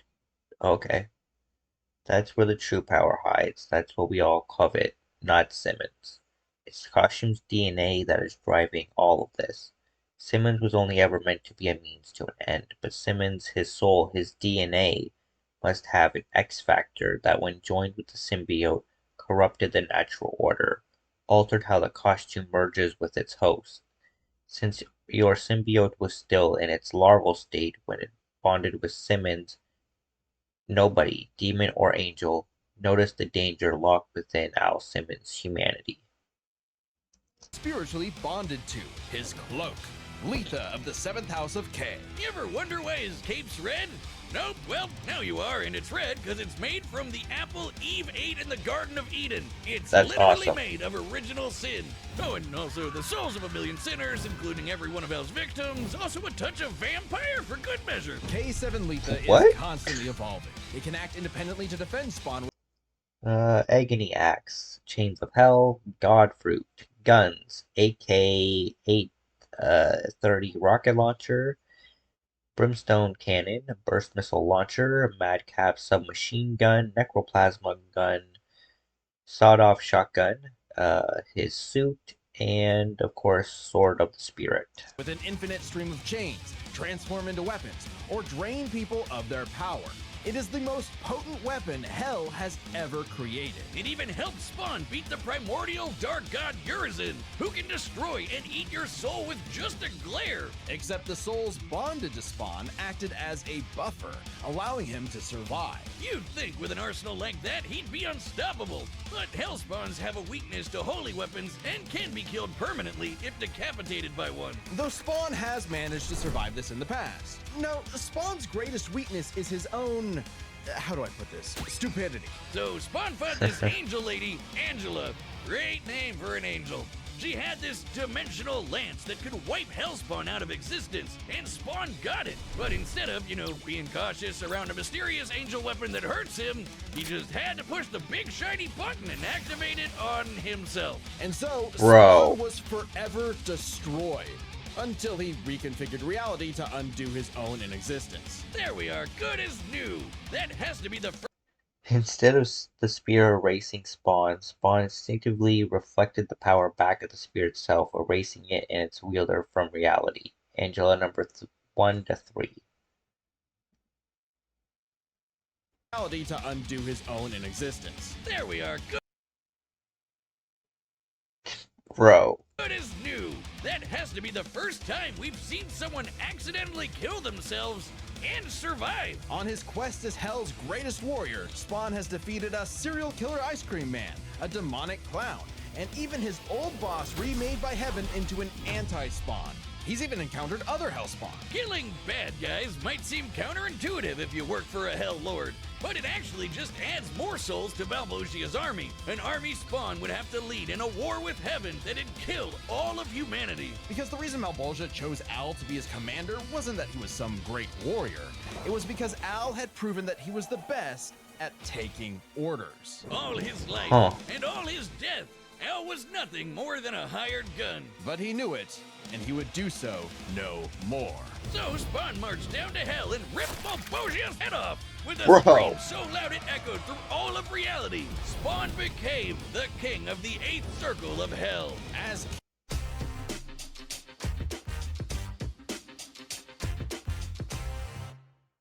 Please, let me join your fleet, Cap. Save it. You can't even pass level 2. Hold on, I just found a solar panel and passed I level don't 67. play games like this. I gonna don't get get completely why I wrecked. keep Equip Mac. getting Boom, these level fucking ads. And there's 999. no way it Wiping the has whole all space these clean. awards No that way. it How say. did you do? King Spawn is literally Hell King Spawn. Constantly increases in power, giant form, omnipotent in hell, soul obliteration. Divine Spawn. Angelic wings granted by Mother of Existence, regeneration, and reality reconfiguration. a part of hell itself, gaining access to an unlimited pool of energy that increases 100-fold with every heartbeat. He's effectively omnipotent in there, and strong enough to challenge other hell lords like Mammon and Satan. He got so strong, the only thing left was to finally resolve the war between heaven and hell. But Spawn needed help from the being who created this god and Satan to begin with, the Mother of Existence, Gaia. She wasn't cool with her kids being total assholes, so she appointed Spawn to be the universe's savior. By eating the fruit Damn. from the Tree of Life, Spawn became truly divine, capable of battling God and Satan in a stalemate for eternity that extinguished all life on Earth. And each of them are powerful enough to create and control. The 10 hells and the 7 heavens consist of infinite layers. Each circle of hell is infinite in size, with each one separated by an infinite distance. Spawn number 51, spawn number 53. Likewise, every layer of heaven is infinite, existing within different time continuums. Spawn number 26 and spawn number 98. Jeez. Infinitely sized universes. Spawn broke the stalemate by letting God and Satan destroy him, only for Gaia to separate the two from the reality they threatened. Then, just like that time with the Lance, Spawn respawned and recreated the Earth. Poof, good as new. Finally freed of the weight of heaven and Recreated the entire world, closed all the dead zones created by God, tore a hole in the space-time continuum, survived and rewrote his own existence, stated to be the strongest hellspawn, matched God and Satan in divine form, defeated Malboja, Satan, Mammon, Irzan, Anti-Spawn, and the Violator. Alright, I think Spawn might actually end up winning this. I don't think Johnny's got this, guys. Now asked to be reborn as a human. But I think he knew Spawn's in his about to heart whoop he his ass. deserved to carry on his undead penance in perpetuity. He's a creature of the 90s, Wiz. He won't be happy unless he can angstily brood over the injustice of his own existence. Though if you threaten the alley he calls home, beware, because Spawn will turn whatever's left of your life into a living hell. He's an edgelord. He's gotta lord those edges, no matter what. We've run the data through all possibilities. It's time for one hell of a death battle! Babies.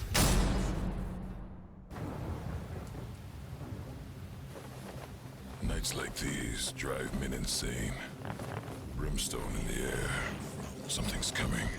If it wants a piece of me, there'll be hell to pay. Bitch, he is hell. Go back to the pit you squirmed from, Hellspawn. Make me.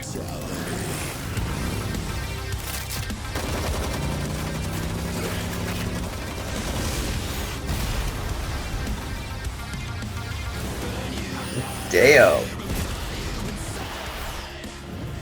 If you care, it's nothing personal. Vengeance calls.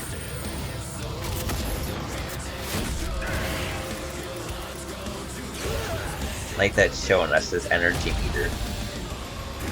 Like it does in the comics and shit. Sloppy, you fight like a bum. You've earned your damnation. Oh shit, out of power. He ran out fast. Now, you're fucked.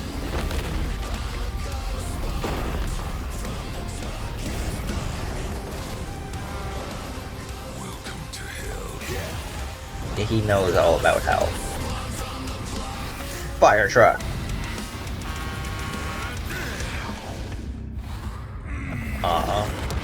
Jerk.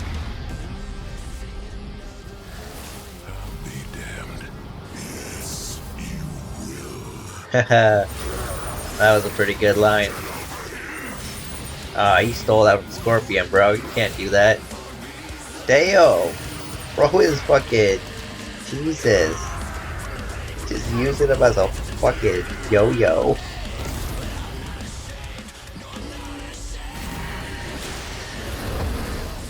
This is where Spawn, I think, is gonna win. Cannot disguise your wickedness. God forbid.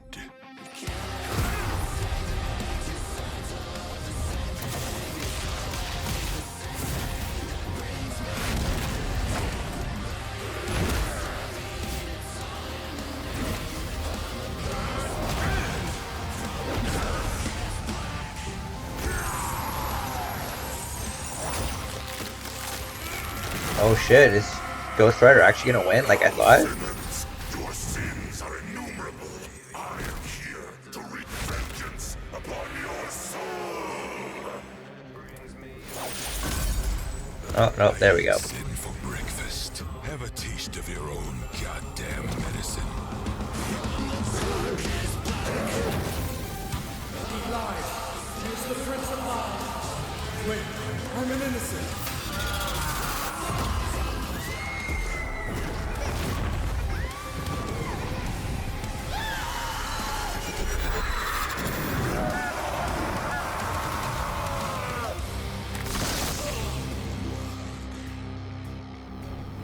Oh, damn. It's like you said, nothing personal, asshole. God damn! Literally. This That was is a nail good-ass biter of a Spawn battle that voice. pitted Ghost Rider's immeasurable power against Spawn's skill and versatility.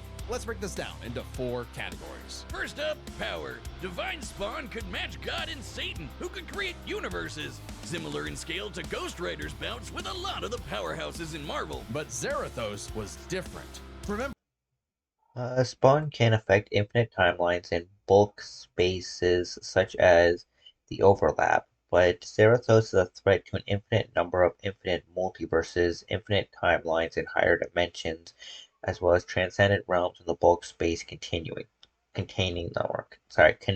them. Jesus his power Christ. can match that of Mephisto and Galactus, who can threaten all of Marvel's infinite cosmic reality, far Yeah. greater than any cosmos Spawn has ever affected. Even though Spawn's battled and defeated Satan in more recent comics, implying he's retained a level of power similar to his divine form, he couldn't match Zarathos in power alone. Ghost Rider may take power, but remember, Johnny actively resists Zarathos' influence, so Spawn may have had time in the fight to learn and adapt to Ghost Rider before he went full Blue Fury. And Spawn definitely had the edge in skill. He spent decades in military combat and is Yeah. a master martial artist, whereas Johnny more so relies on his invincibility. The ultimate dream power for Johnny Blaze once claimed only God can destroy Ghost Riders permanently. However, as shown in Ghost Rider Volume 2, number 81, as well as Ghost Rider Danny Ketch number 3, separating a spirit of vengeance from their host is fatal to the former, regardless of God's involvement. a stuntman. Even with his crazy powers, Ghost Rider was a lot more direct than Spawn, pretty much entirely focused on attacking the soul. Which doesn't bode well for his versatility. Spawn can stop time, manipulate matter, turn intangible, control minds, warp reality. The Ghost Rider had a much more limited arsenal by comparison. Spawn had a huge advantage in this category. Though with his invincibility, way greater power, and the ability to scorch your soul to nothing, Ghost Rider could score the win through brute force, right? Not exactly. The last piece of the puzzle is their resistances. Basically, who was harder to kill. Spawn's constant mainlining of humanity's collective sin and pain meant he could survive attacks on his soul, including the penance stare, just like he resisted a very similar attack from Urizen. Best of all, remember the time he rewrote reality to undo his own inexistence? There was nothing the Ghost Rider could do to overpower that. And that time with the lance wasn't planned, it was purely instinctual. He could replicate it any time he wanted, like in his fight with God and Satan. So how do you put Spawn down for good? Well, you can't. At least Johnny and Zarathos could. Unlike how Ghost Rider's soul has been vulnerable to attack before, like when Danny used the penance stare to depower Johnny. This sort of thing actually happens a lot, even Mephisto claimed stealing Ghost Rider's soul would be difficult, but only through trickery. In Ghost Rider 06, Danny stole spirits of vengeance from other Ghost Riders worldwide, including Johnny himself. Johnny's soul has been stolen by Moondark, Marvel Team Up Volume 1, number 91, and Centaurus, Ghost Rider Volume 2, number 80. In recent comics, the whole reason Johnny and Zarathos are bonded in the first place is because Zarathos' soul was manipulated by Mephisto. And not only does Spawn have plenty of experience manipulating souls, he can replicate the effect of the penance stare itself. And just think about that. A penance stare on Zarathos would mean he's feeling the pain from every penance stare that he's ever done. A penance squared. The damnation stare, on the other hand, actively helped Spawn, sending him to hell where he gets a literal infinite power boost. And it wasn't just Spawn's soul power. Rogue absorbing Zarathos allowed him to briefly control her. Uncanny Avengers Annual number 1. But Letha can control the soul, body, and mind of her host. Spawn number 233. Given Al constantly resists her, he could similarly resist Zarathos' control. That had spelled trouble, he had other ways to bypass Ghost Rider's immortality too, like transmutation, rewriting reality, or just straight up stealing his powers, which has worked on multiple Ghost Riders in the past. Giving Spawn the final edge. Zarathos was almost unbeatable, a massive... Alrighty, Ghost Rider was far stronger, but Spawn matched him in speed. However, Ghost Rider had no way of killing Spawn, was less versatile, and was vulnerable to being separated from Zarathos, which automatically kills Johnny. Spawn, on the other hand, was more versatile, could regenerate from anything the Rider could throw at him, and had multiple ways to bypass the Rider's immortality, but he was far weaker than the Ghost Rider. Power advantage, soul destruction, immortality, but Spawn could counter everything thrown at him, and was too unkillable for Zarathos' strength advantage to matter in the long run against his crazier abilities. That was one hell of a fight, and at least Johnny went out in a blaze of glory. The winner is Spawn. Next time...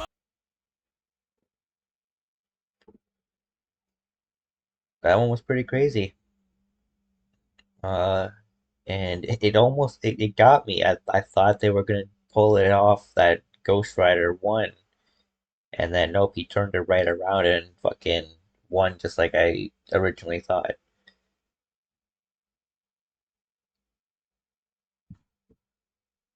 Alrighty. Up next is gonna be Shigaraki versus Mahito.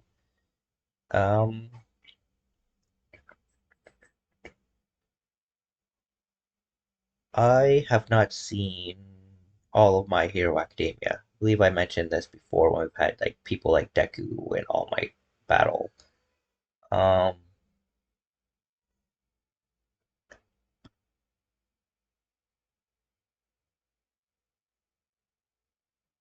think I've seen up to like season 4 of My Hero Academia.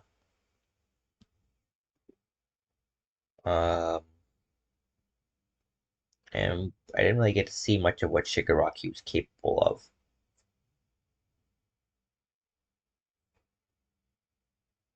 of. Jujutsu Kaisen, I've only seen the first season.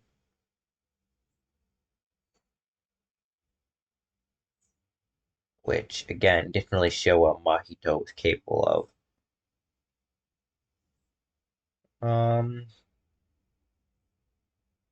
I think Shigaraki's probably gonna win this one.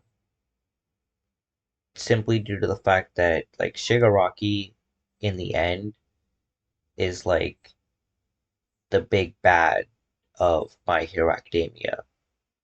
I think there's a whole thing where he gets, like, possessed by, like, All for One or whatever, or One for All, or whatever the fuck his name is. But,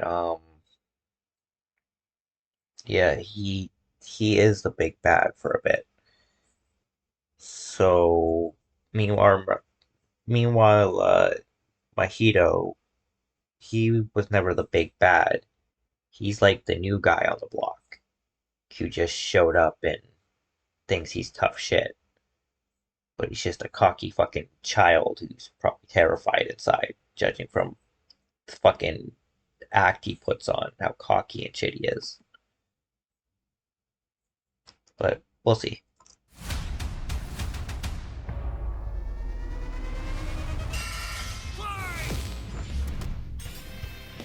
Shigaraki vs Mahito. The symbol of fear versus the human disaster curse. He's Wiz and I'm Boomstick. And it's our job to analyze their weapons, armor, and skills to find out who would win a death battle. Tenko Shimura was just a sweet, shy boy who loved superheroes. But sometimes the hand of fate can't abide sweet, shy boys. Ruthlessly beaten and abused by his hero-hating father, Tenko pushed beyond his emotional limits until... Real name, Tenko Shimura, aka the Symbol of Fear. Age 21, height 5'9" or 175 centimeters. Grand Commander of the Paranormal Liberation Front, suffers from Kinetitis Sabitia. I don't know what that is.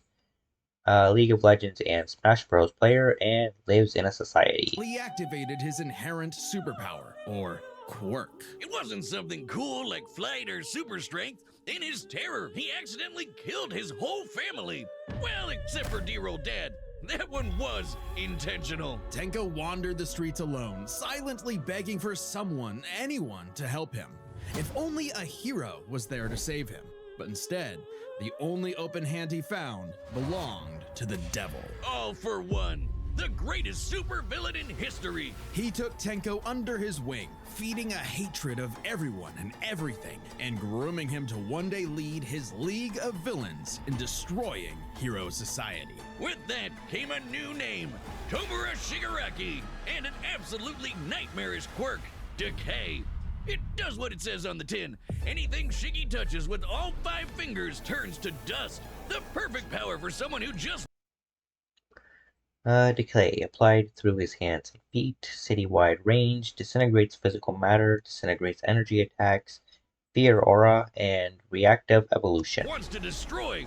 Pretty menacing, if not for that dorky-ass costume. I get Yeah, that's fair. hands are his thing, but come on, they just look so dumb and fake. Oh, those aren't prosthetics. Those Yeah, no, those are real real. hands from his family that he killed, attached to his face, and explicitly commanded to be left there by his mentor so that he would never forget his rage. People may laugh at this, but I do almost zero cavity fillings, and there's a reason for that. Studies show that early stage demineralization. Okay. While his use of Decay started off relatively weak, it rapidly increased in power and range as Shigaraki came into his own. Decay isn't even limited to whatever he's touching. Anything that touches something he's decaying also decays. Spreading like an all-consuming miasma that can wipe out anything from an enormous tower to an entire city. If decay God reaches damn. you, your only hope is to isolate the body part that is disintegrating before it gets to something vital. After years of training with the greatest supervillain of all time, Shigaraki was finally put in charge of his own team with one mission. He must kill his master's rival, the #1 hero, All Might. Only to fall flat on his face. Yeah, he Shigaraki failed. was a terrible leader, quick-tempered, short-sighted, and, well... Cringe! Oh, he's just so cringe. He Yeah. uses gamer lingo unironically. He whines like a baby when things don't go his way. He's the kind He's of a guy child. who would say normie in real life. In front of normies! But they say defeat is the greatest teacher of all. Only through struggle could Shigaraki manifest his dark conviction. Right as All Might's new protege, Izuku Midoriya, was coming into his own as well. These two rivals, the inheritors of their master's blood feud, would push themselves past their own limitations. Especially when All Might and All For One double KO'd each other, leaving Yeah, they Shigaraki fucking to had lead an the epic League fight. of Villains all by himself. And with the stakes higher than ever before, Shigaraki stepped up. He personally battled the monstrous Gigantomachia for a month and a half straight, and Damn. conquered other villain organizations to create the Paranormal Liberation Front. Thousands of new soldiers for his personal army. All Holy to impress shit. All For One's personal quack, Dr. Ujiko, who spent months upgrading Shigaraki's body to make it more like his sensei's. It might have been constant agony, but Shiggy went from Chud to Chad. Ujiko's experimentation vastly increased Shigaraki's strength, speed, and durability, enough to match and surpass even All Might's absurd power. Sharing All Might's power Oh, between shit. them, Deku and Bakugo were able to punch an island-sized hole in a cloud that reached 24 miles into the sky. We've calculated that before to be nearly 80 Yeah. million megatons I'll of link TNT. that one. TNT, almost as much as the meteor that wiped out the dinosaurs. And Shigaraki can now move fast enough that his body produces hypersonic shockwaves and can even catch laser beams. And he's tough enough to survive Star and Stripes Intercontinental Ballistic Cruise Punch. Now the new name for my penis. Move over, gigantic Omega Storm. Anyway, it also made a blast so big it showed up against the curvature of the Earth. Though he might seem invincible, when Shigaraki's body is pushed hard enough, he will evolve into a state of uncontrollable power. So Decay became? Oh shit, more hands! Shigaraki can spontaneously generate flesh into existence, seemingly that's oceans gross. of it in an instant, whenever he wants. He can even use it as a type of armor to defend himself in close combat. But that's nothing compared to Ujiko's greatest gift. Shigaraki wanted to be the new All for One, so what better way than the old man's quirk? All for One's quirk, All for One, allows its user to steal and store quirks with just a touch. And All for One has hundreds of them stored up, collected over the years. Each quirk is connected to a memory of its user's essence in the form of a spirit, a Really? vestige. Kinda like a piece. Okay. Though created from biological quirk factors, vestiges are described as being souls and spirits. It is even remarked that the vestige of All Might within All for One becomes more and more clear as he gets closer to his death. Piece of their soul. They exist in this kinda psychic world in Shigaraki's body, and can even act as a spiritual defense should it be invaded. And with those vestiges came quirks, like super fast Air cannon, danger sense, flight, heavy payload, radio waves, reflect, scatter, search, spring-like limbs, super regeneration, telekinesis, vestiges, warping, and many more. stealing, air blasts, radio waves, flight, telekinesis, teleportation of others, and the ability to track foes. He can even combine multiple quirks together, like in this big-ass electric Kamehameha. However, any vestige Shigaraki stole danger sense from Deku, specifically by stealing the vestige of Hikage Shimoroi, or rather than the quirk factor, proving that the two are linked. Wait, so Deku lost his danger sense? That sucks. stolen or destroyed will also remove that quirk from Shigaraki's repertoire. They're also sentient, and some can even fight for control. Which is when the second shoe finally dropped. Because Shigaraki also got All for One's vestige, that means All for One was now in possession of a shiny new body that he'd spent the last 15 years molding for him to take over. What a piece of Shigaraki's shit. entire existence was planned from the beginning. Why? Because All Might's previous mentor was Nana Shimura, Yep. Tenko's grandmother. Oh, Yeah. that's a mess with All Might. That is some next level hate. He's a piece of shit. Destroyed Dekia City. Fought Gigantomachia for 1.5 months.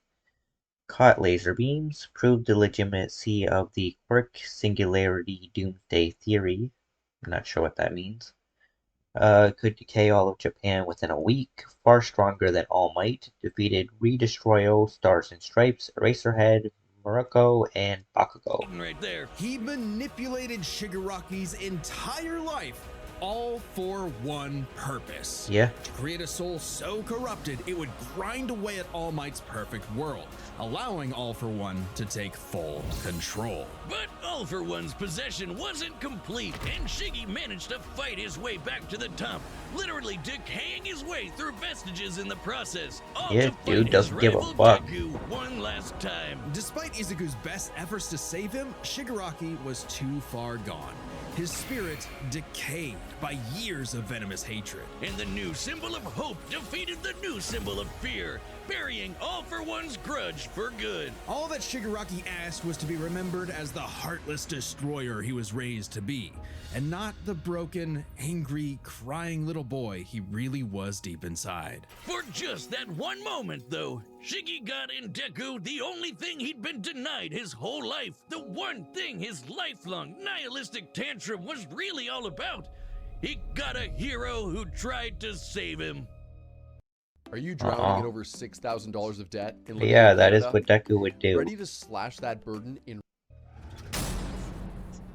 This battle is sponsored by Robin Hood Gold. That's why I like heroes like Deku and Spider-Man and Flash. They'll do their best to help everyone, no matter who it is, no matter what you've done in your life, they just want to help you. And they'll put their lives on the line to do that. And they'll feel bad that they failed when there was never a way they could have won. You know, Deku could never have saved him unless he had met him as a kid. But Deku will carry around that regret for the rest of his life, even though there was nothing he could have done. Ever since Cain slew his brother Abel and wetted his fields with his blood, man's greatest fear has been his fellow man. But what if this fear took on a life of its own? What if all that negative emotion humans felt for one another spilled from their bodies and congealed, forming, over time, a living being fueled by malice, which believes in nothing but the law of the jungle? Well, then you'd have the special grade curse with the patch face, Mahito. Oh, I've had people tell me I've become a human disaster curse when I've had too many mojitos. Mahito is one of the deadliest. Also known as Patchface, is only a few months old, 5'11" or 180 centimeters, is an unregistered special grade curse, leader of the disaster curses, fan of J.R.R. Tolkien, name means true person, and also lives in a society. Beings to ever afflict mankind. He's no mere mortal though, but a cursed spirit. Innumerable spirits exist, weaker or stronger depending on the amount of anxieties, jealousies, hatreds, and fears humans feel. I want to see what were all the but grades. A cursed spirit. Innumerable Grade 4, you can take them out with a wooden bat. Okay. spirits exist. Grade 3, you should be good as long as you have a pistol. Weaker Grade 2, you'd be cutting it close if you had a shotgun.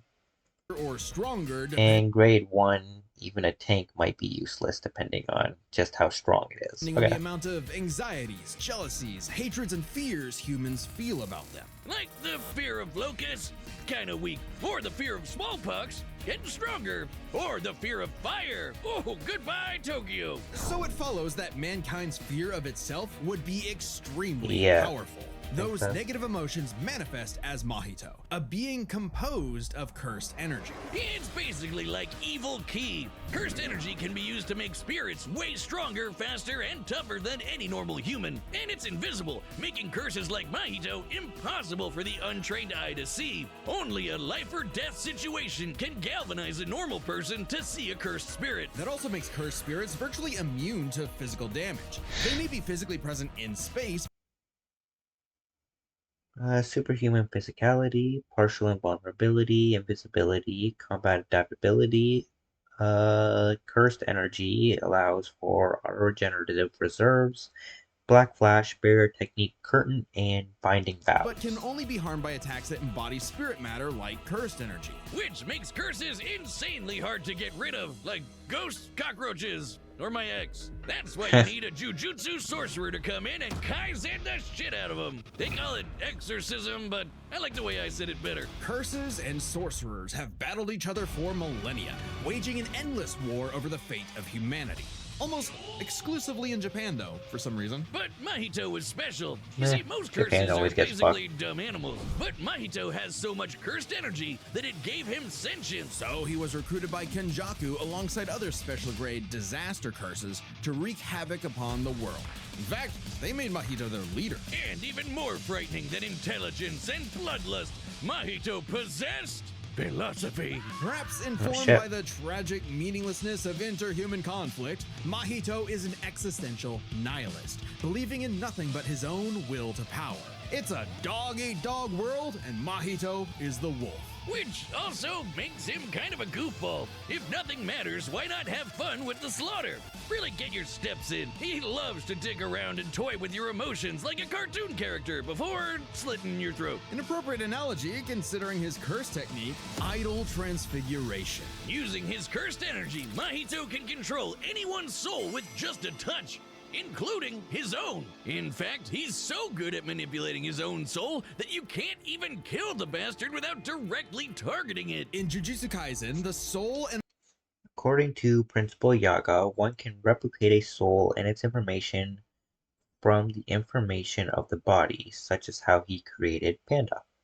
the body share an immutable connection. Whatever happens to the former affects the latter. This lets Mahito squash, stretch, and shape-shift his body into literally anything he wants. Soul manipulation, shapeshifting for offense, reshaping the soul and bodies of opponents, and reshaping his soul to fix damage. Cloning, soul manipulate, multiplicity, body repel, domain expansion, self-embodiment of perfection, 0.2 second 0.2 second variation, instant body of distorted killing, enhanced physiology, and exoskeleton with blades. Them mentioning this, reshaping his bodies and his opponents and stuff, and the domain expansion made me remember something. In Jujutsu Kaisen, when he fought Yuji, he activated the domain expansion, and because Sukuna was inside of Yuji, it touched his soul, and he did not like that. So I'm thinking something similar will probably happen when he does this to Shigaraki, where All for One is gonna react and help Shigaraki to win. Like Play-Doh, he can turn his limbs into blades or clubs, grow wings like a bird or fins like a fish, reform his body around injuries, or even create clones. Curse users are naturally unharmed by their own ability. Should he touch a human, though, his alterations to their body are instantly fatal. And since he's attacking your soul, those physical wounds are gonna be impossible to heal. Even if his alteration isn't directly fatal, the human body won't last more than a few moments in a transfigured state. Oh, that with one touch! God, I thought herpes was bad. His powers mean Mahito treats humans as effectively disposable dolls that he can gleefully experiment on. The more casualties, the better, especially if he gets to break your spirit first and watch you suffer. Even more twisted is when he combines two transfigured humans together for soul multiplicity, essentially a giant torrent of body horror flesh that he repels at an opponent. Ugh. Mahito is unbelievably creative with his application of idol transfiguration, and despite being a newborn curse, consistently keeps experienced sorcerers on the back foot. It helps that he's a quick study who's picked up a number of different curse techniques, like the Black Flash. By applying cursed energy within 1 microsecond of an impact with an enemy, space itself will distort, exponentially amplifying its force by a factor of 2.5. Not only does this hurt Damn, this guy is terrifying. It restores your curse technique and gets you fully in the zone. And would require reflexes moving nearly 1,000 times the speed. But in the end, he, like I said, he's just a child. Mahito also unlocked the pinnacle of sorcerer and all this is techniques, basically him just throwing a fucking tantrum and experimenting. Oh, shit. More hands! A domain is like a barrier of cursed energy, but if you're caught inside, Mahito can use idol transfiguration instantly without even needing to touch you. It's called the self-embodiment of perfection, the ultimate expression of Mahito's absolute control over his victim's body and soul. The only time it ever failed was against the student sorcerer and Mahito's archenemy, Yuji Itadori. Because not only was Yuji a barf-inducing goody little two-shoes who believed in the inalienable rights of all living things, blah, blah, blah, he also had a curse inside of him. The king of curses, Sukuna. Which meant Mahito's ability affected both souls in Yuji's body. Sukuna didn't like that. Yeah, no. A safer Like I said, he Ontario got means pissed. bail reform that protects our neighborhoods. You know, somebody like Mahito thinking like he was worthy of touching his soul. That's how we protect Ontario. Yeah, no, that's not gonna fly. Not with the King of Curses. For generations, we've put more goodness in. No surprise, and kicked Mahito's ass, forcing Patchface to fight with a handicap whenever facing his pink-haired menace. Yuji's belief in the value of human life flew directly in the face of the world that Mahito knew to be cruel and meaningless. So he made it his mission to crush Yuji's spirit before killing him, murdering his friends, defiling their corpses, and brutally battering him before going in for the kill. And he's got the strength to do it. Mahito's one of the most powerful curses in the world, and his growth is exponential. Fellow disaster curse Jogo was able to Other side materials such as Curse Clash and Phantom Parade show that Mahito is relative to his fellow disaster cursives in sparring sessions. Geji has also said that Jogo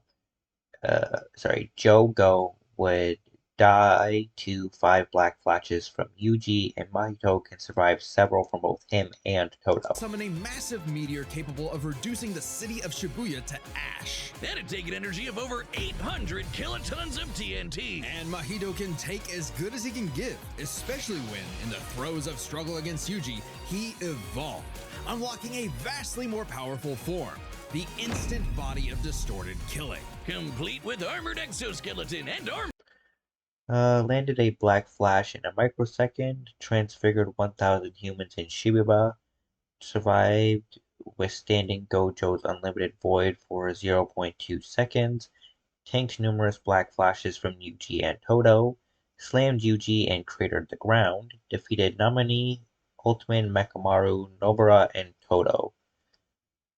Really? Did he kill Todo too? Like, I heard that he killed the other two, but damn, this dude really was just murking all his friends. This was a taste of the almighty curse Mahito was growing into, a true blight on all mankind. It wouldn't last. In a bitter battle of resolve, Yuji won out. In a dog-eat-dog world, there was now a bigger wolf. So he tucked tail and ran away. Like a fucking pussy. What do you know?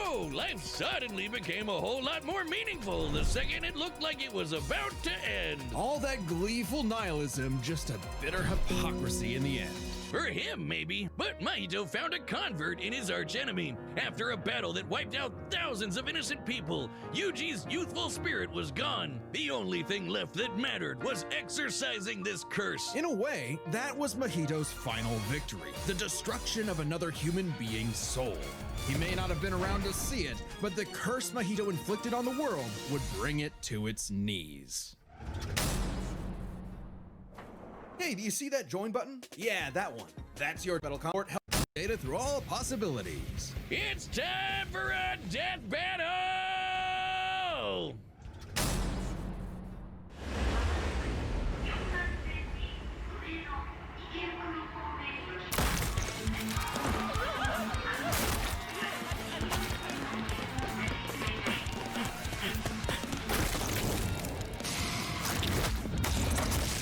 Yeah, no.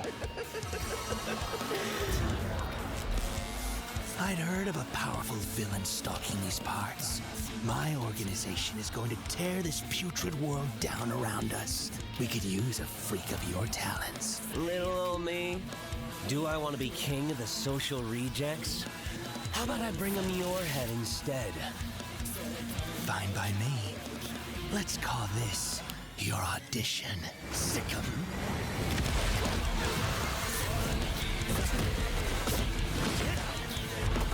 Hey, using fucking help from the Nomos that's cheating. Goes against the rules of death battle. No outside interference.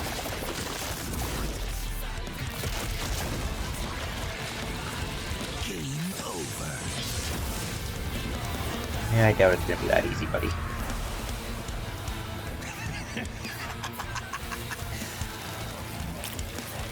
Did you actually just say that? God, how lame!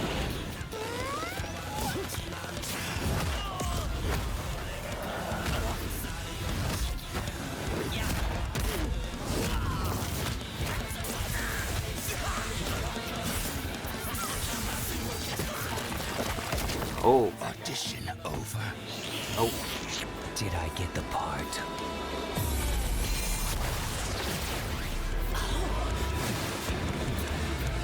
Decay!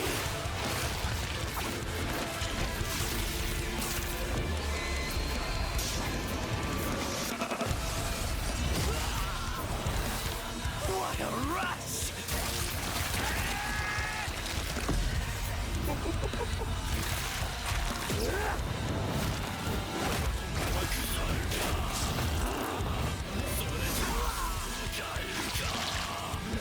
Damn, pretty crazy. Come on, Shigaraki. That all you got? domain expansion.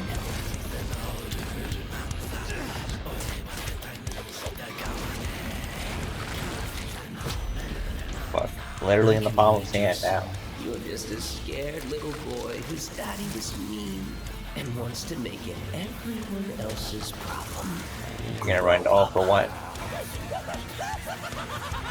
Why don't you grow up? Hey, Carfax, I'm buying a used car. I have no clue if it's legit. Always say, show me the Carfax.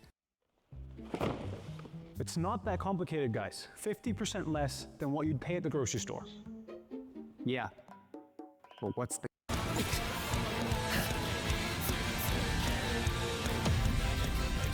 Hands off my masterpiece. Yeah, see, I knew something like that was gonna happen.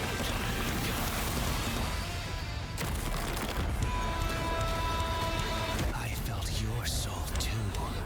You only hate humanity because you were born that way. Totally random. I hate them for a reason. Run, bitch, run! You grow up.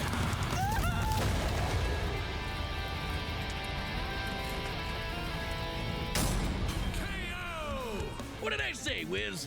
Like a bitch. With their complex power sets, this match was a puzzle to figure out, which is why we're breaking it down to 3 categories: physical stats, survivability, and their powers. But first, let's address one thing. Could Shigaraki even see Mahito? He's an invisible curse after all. Cursed energy and quirks are notably different, and Yeah. Shigaraki wouldn't be able to see curses normally. However, even regular humans can spontaneously develop the ability to see curses in life and death scenarios. And with the Search quirk, Shigaraki Curses are invisible due to existing on a different spectrum of light than what normal people can see. Extrasensory abilities, such as Shigaraki's that do not rely on visible light, would be unimpeded by this. would have had no problem tracking it. So seeing Mahito wouldn't have been an issue. With that out of the way, we can jump into their stats. This was no contest. Despite the disaster curses being able to Mahito continuously scaled to Mai and Yozuru's construction techniques due to his status as a special grade disaster curse, but these still would not be enough to surpass Shigaraki's strength. destroy entire cities with their cursed energy. Shigaraki scaling to Deku and Bakugo meant he was calculably millions of times stronger. He was faster too, considering he could. Mahito could potentially scale to relativistic and light speed feats from Jujutsu Kaisen's final arc, but due to keeping up with Toto, but these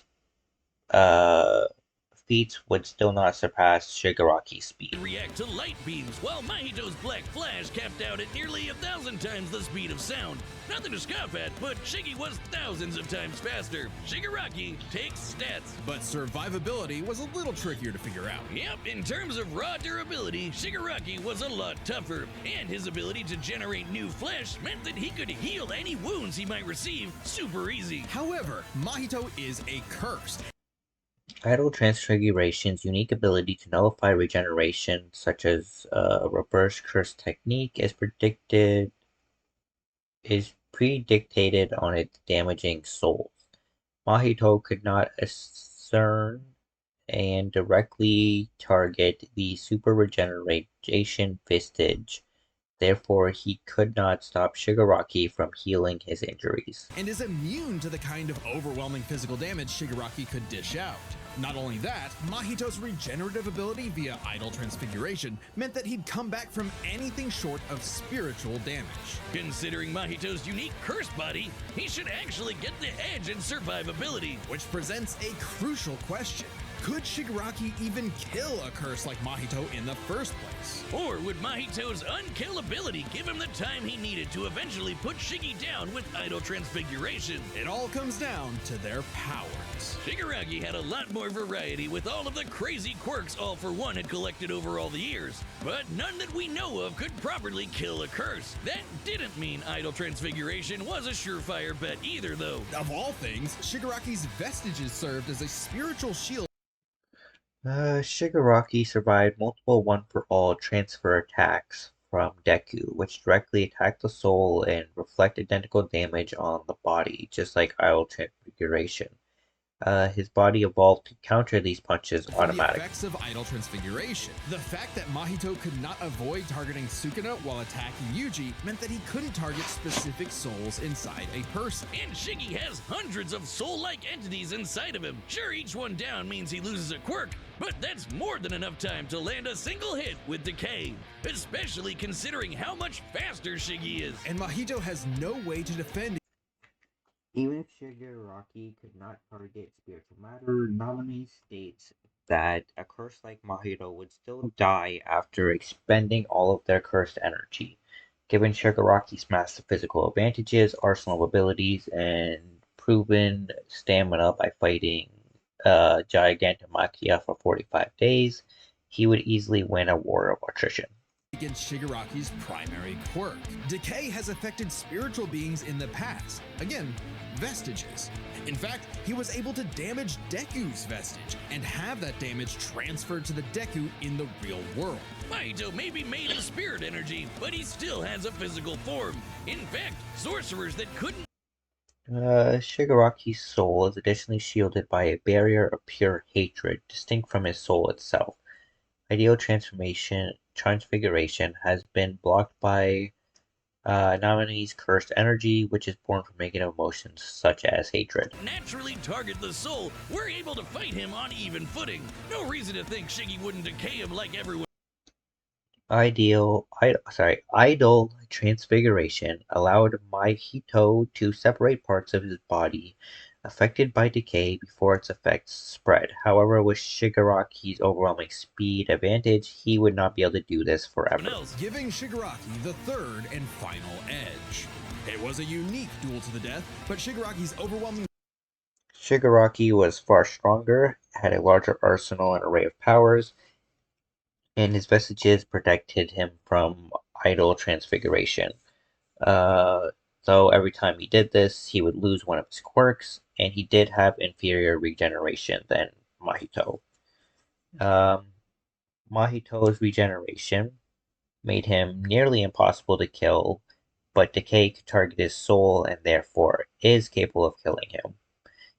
He was also far slower and weaker than Shigaraki, and couldn't target Shigaraki's soul due to his curse technique just targeting every soul. Unstoppable powers and deadly decay spelled the end for the disaster curse. Nothing else to say. You really gotta hand it to Shigaraki. The winner is Tomura Shigaraki. Next time. Okay. And for the final battle this frickin' week, we are going to have Master Chief versus Doomslayer, which is a rematch of an old fight they did way, way back when. Like, it was one of their first, like, it was in the first season, I'm pretty sure.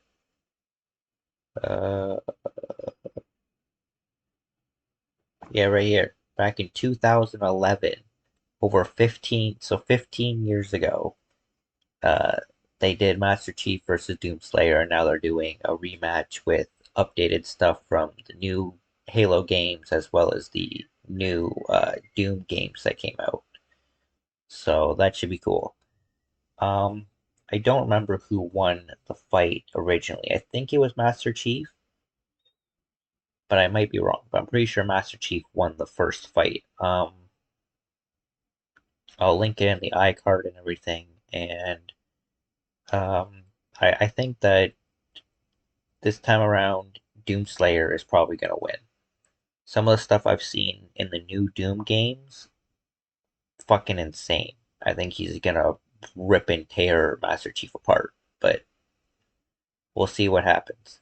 Either way, should be a good final battle. It's just get time, you two. Fight! Master Chief versus Doomslayer. The super soldier and the demon destroyer of Doom. He's Wiz and I'm Boomstick. And it's our job to analyze their weapons, armor, and skills to find out who would win a death battle. Born in the distant year of 2511, John grew up in a normal space colony many light years from Earth.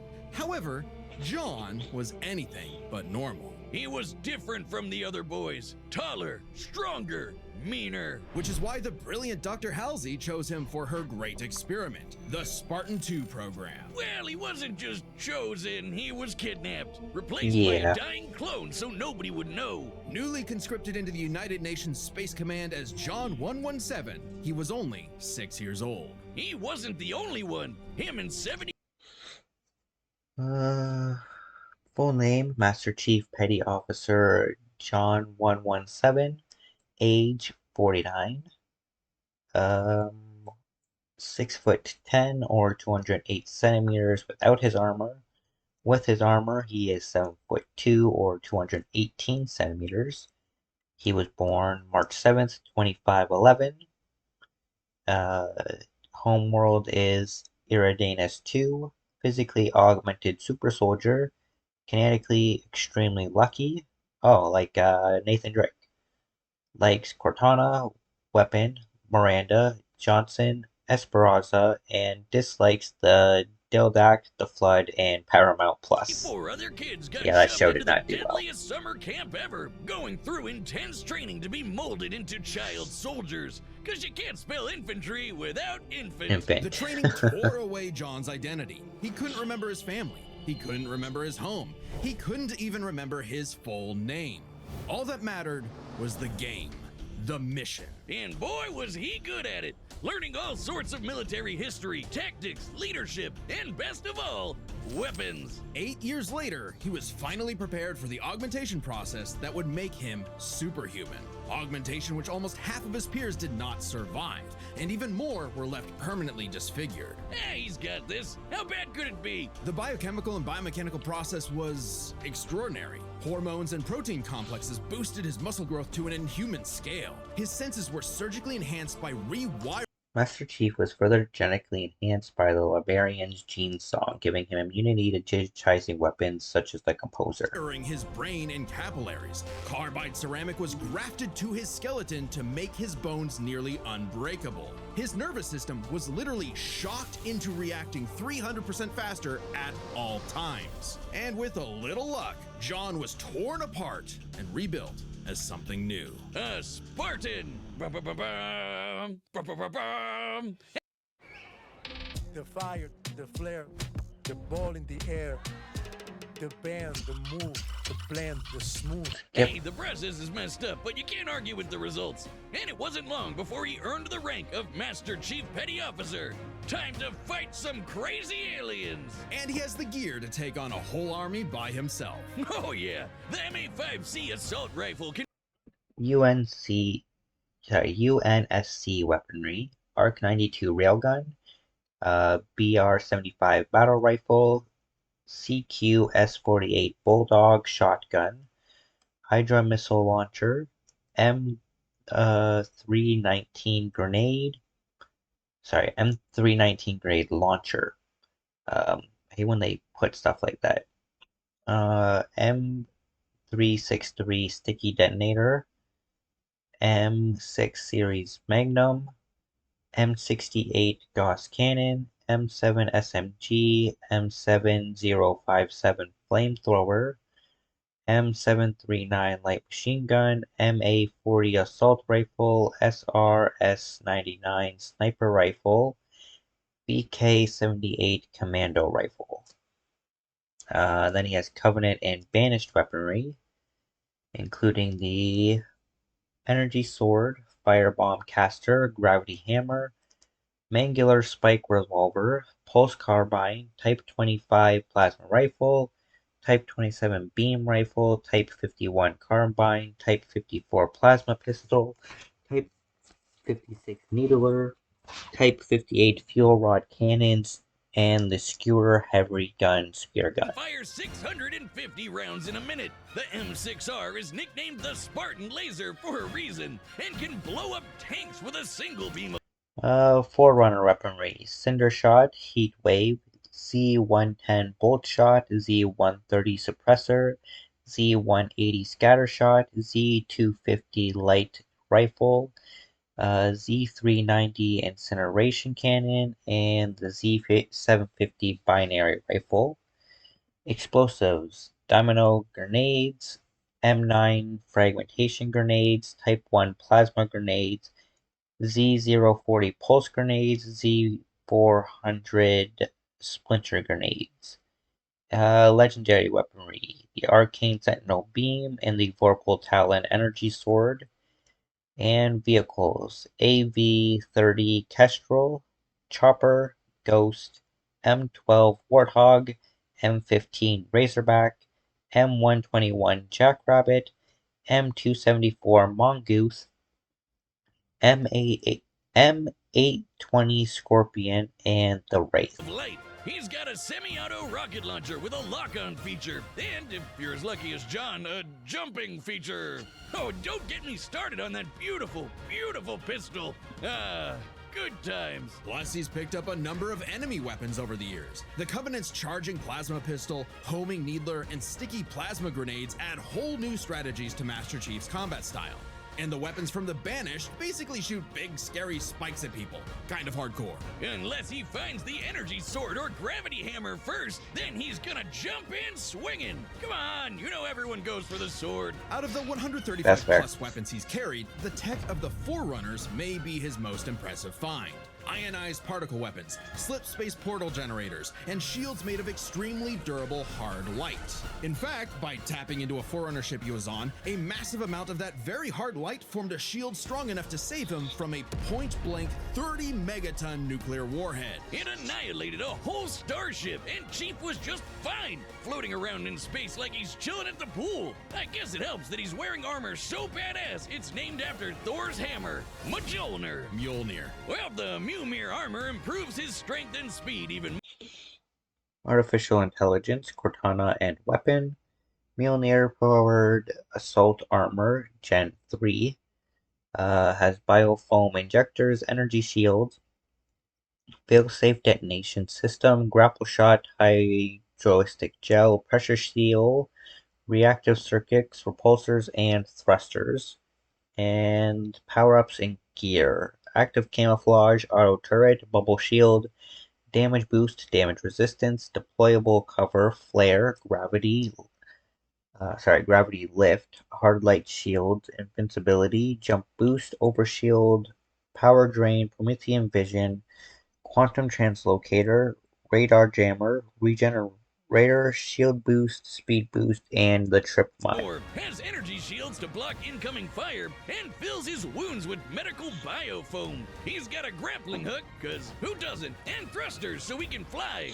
Well, kind of. Spartans in armor have dodged laser fire from the Type 50 beam rifle, and Master Chief has pushed himself to run 66 miles per hour, matching the top speed of a cheetah. And he's strong enough to flip the 66-ton scorpion tank, and even an elephant. What? Why would he throw an elephant? No, Wiz, not the animal, though he could definitely suplex the hell out of one of those if he wanted to. I'm talking about that behemoth of a mega truck that moves like 2 miles an hour.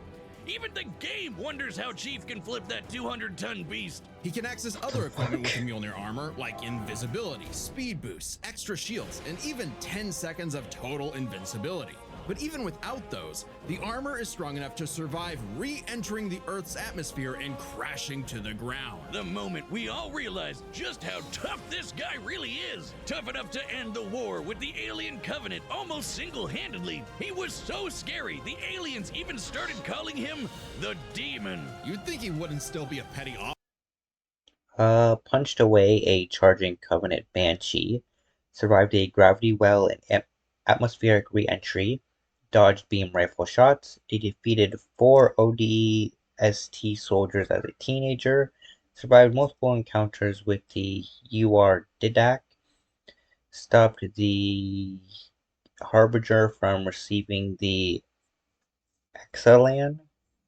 spearheaded the end of the Human Covenant War, defeated the Covenant, the Flood, the Banished, and the Prometheans. Officer after that. If anyone deserves a raise, it's him. Oh, Master Chief Petty Officer is the highest rank for enlisted recruits. A commissioned officer isn't as active in the field. Kinda defeats the whole point of being a super soldier, right? Makes sense. And he wasn't totally alone in this. He had the help of an onboard artificial intelligence system based on the mind of Dr. Halsey herself, Cortana. God, so she went crazy. AI these days. This one's different though. Or Wait, maybe not. Is anyone horny for Alexa? Cortana can hack other Possible. AIs, even those designed by far more advanced civilizations. She is constantly tracking enemies, can guide large. Cortana has conquered. Jeez, my freaking voice. Cortana has conquered billion-year-old quantum databases such as the Forerunner domain, done computations in higher dimensions, and cracked a 128,000-bit encryption key, a thermodynamically impossible feat by modern Scale standards. battles, and even process the entirety of human knowledge in less than 2 hours. ChatGPT could never. I mean, Chief isn't too far from an emotionless robot himself. How's he made him like that? Sort of. Yeah. He's a force to be reckoned with, but John lost a lot of himself along the way. As luck would have it, and John is quite lucky, Cortana proved herself a dear friend. Even when she started her villain arc and exploded. But it's okay, he just got a new one. With Freedom Mobile plans, you get Canada coast-to-coast coverage plus roaming access in over 120 destinations. So you can enjoy worry-free wireless almost anywhere, even in hell. Norway. Go just about anywhere with Freedom Mobile. It is not my night. Know when to hold 'em. Yeah, I'm out. Know When to fold 'em, no time enough for counting. When the dealing's done. Kind of ironic how the artificial chick based on the woman who destroyed his life would bring back his sense of humanity. But no matter who or what he has on his side, the Master Chief is no mere hero of Earth, but a savior of the galaxy. Whether or not he starts a fight, you can be damned sure he'll finish it. Hell yeah. Today's battle is hey, pro play made a great instant death prize. 2 dark moons circle the red. 2 dark moons circle the red planet of Mars. Phobos, named for the Greek god of fear, and Deimos, inspired by the god of dread. Sounds like the perfect place for portals to the burning abyss. As demons swarm the Martian moon of Phobos, only one man survived to tell the tale and push the demons back to the pits of hell. He was a space marine. Full name unknown. Age over 1,000. Physically in his 30s or 40s. Height 6'8" or 203 centimeters. Rank Marine General of Night Sentinels. Titles Slayer, Hellwalker, and the Outlander. Great-great-grandson of William J. Blaskowitz. Can run on anything. Likes his pet rabbit, skateboarding, and Isabelle. Hates demons, and demons. Until he refused an order to fire on civilians. He was an engineer until his base was overrun by demons. He owned a cute pet rabbit named Daisy until those demons murdered her, pissing him off so much even the Hulk would be jealous. This impossible man was known as, well, nobody really No one really knows. He's a mystery, a symbol of both death and hope. So we just call him Doom Guy. Oh yeah! There's a reason why my leg is the same super shotgun he's got. Oh, it's so freaking cool. He scrounged up a slew of weapons from who? Ballista. R-Blast and Destroyer Blade. BFG 9000. Fires a giant ball of plasma. Superheats and vaporizes internal organs. Chain Gun. 15mm tungsten rounds. Gatling rotator and mobile turret. Gas cannon. Precision bolt and siege mode, heavy assault rifle, tactical scope and micro missiles, M220 chain gun, 7.62 by 51mm rounds, mobile turret and gun shield, plasma rifle, stun bomb, heat blast and microwave beam, and rocket launcher, remote detonation and lock-on burst. Knows where and got down to some good old-fashioned running and gunning. Rifles, shotguns, flamethrowers, plasma guns, rocket launchers, chainsaws, and a Super shotgun has a meat hook, UAC EMC pistol, charge blast, and infinite ammo. UAC shotgun, explosive shot, and charge burst. Unmaker fires 3 piercing lasers specifically designed to destroy demons, so probably not going to help against Master Chief. The maker again, but spelled with a Y and no E. Okay. Fires tri-directional bolts of Argent energy, rivals the BFG in power.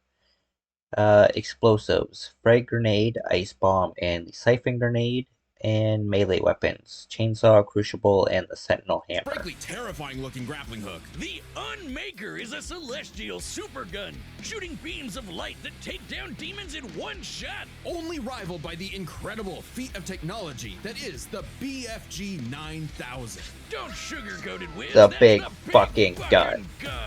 A single plasma shot from this beauty can annihilate everything in front of Doomguy instantly. It's like a handheld mini atom bomb launcher. It's also the power source for the BFG 10,000, a massive weapons platform that blasted a hole through Mars. And so the BFG 10,000 utilizes a magnification array to increase the power inherent to the BFG 9000. The BFG 9000 by itself is incapable of such power levels. Doomguy discovered his life's mission, to kill every demon, ever.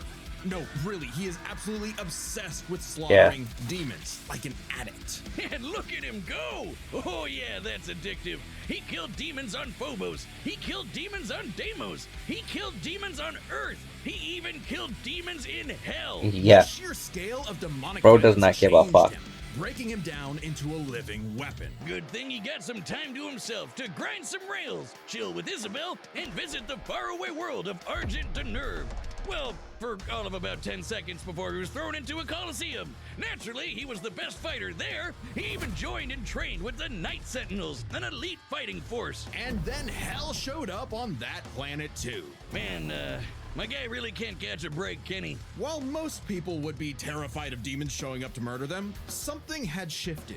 Doomguy wasn't scared of the demons. The demons they were scared of him. Scared of him. Hellwalker, they called him. The Beast, the Unchained Predator. But his time with the Night Sentinels solidified. Fans pay more attention than me when I hear my own song come on. Imagine advertising to that audience. Sounds like Ojo time. A new moniker, one that would strike terror throughout the Dark Realm, Doom Slayer. Imagine being those demons, excited to invade a whole new world far away from that helmeted freak who killed you last time, just to stumble onto him all over again. I'd be scared too. The Slayer is like a fusion dance of Jason Voorhees and the goddamn Terminator. He's always coming up with new ways to kill demons, but my fave is the blazing sword called the Crucible. The Crucible is powered by Argent energy, sort of like a fuel for hell. Completely charged, it can power all of Earth for the destruction of the Argent wellspring on Mars meant chaos for planet Earth. Following the loss of communication between Earth and Mars-based facilities, the collapse of the Argent-dependent energy grid consumed the planet in crisis. It was during this time that the UAC director, Dr. Samuel Hayden, suddenly resurfaced on Earth before the AN Council, wielding that which might offer a solution to mankind, the Crucible. After recounting the events that had transpired on the Red Planet, Hayden agreed to cooperate with the AN, providing access to the various UAC facilities on Earth and by extension the full range of technology at his disposal. Paramount among these was the Crucible, the last remaining source of Argent energy in existence. Up to 8 months. Granted, much of Earth had been decimated at that point, but it's future technology, so it probably evens out. Within seconds, Argent towers can generate energy equivalent to that of a nuclear power plant can produce in an entire year. By taking the average annual consumption of Earth and narrowing it down to 2/3, given the 8 months time, thereby multiplying it by 0.666, how fitting, we can conclude that the Crucible's full charge outputs over 53 quadrillion joules of energy, giving an output of approximately 157 trillion kilowatt hours. Yeah, big number, that's nice, but the Slayer just uses the Crucible to blow shit up. Even without it, he can fight specters, which are totally invisible to most people. He's strong enough to knock around these enormous steel blocks like nothing, and can even take down titans with his bare hands. Titans that can be 1,000 feet tall. this guy even human? Those on Earth might not think so. He's not just a hero of the people. Some believe he's more. Like a religion, like a god. Well, hang on. We know he's human because we know his ancestry. Doomguy is the great-grandson of B.J. Blazkowicz from the Wolfenstein games, which means Doomguy's father is the one and only Commander Keen. Oh no, that just makes him even more mysterious. Regardless, the Slayer has plenty of upgrades. Praetor suit, Argent receptors, Delta V jump boots, and Doom blade and the equipment launcher. Items and power-ups, Berserk, haste, invulnerability, Mega Spear, quad damage, invisibility, and regeneration. Runes, ammo boost, blood fueled, chrono strike, dazed and confused, saving throw, seek and destroy, and the Vega artificial intelligence. Power-ups and rune enhancements that make him seem superhuman, like speeding up his perception of time, turning partially invisible, or even becoming completely invulnerable for 30 seconds. But don't get it wrong, the Slayer is not invincible.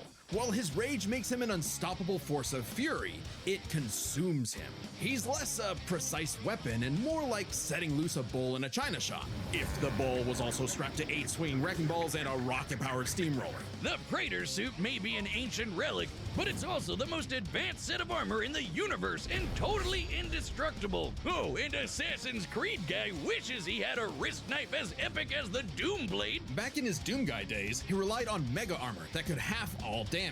Now, his Praetor suit can withstand Argent plasma, the same energy that powers the Crucible.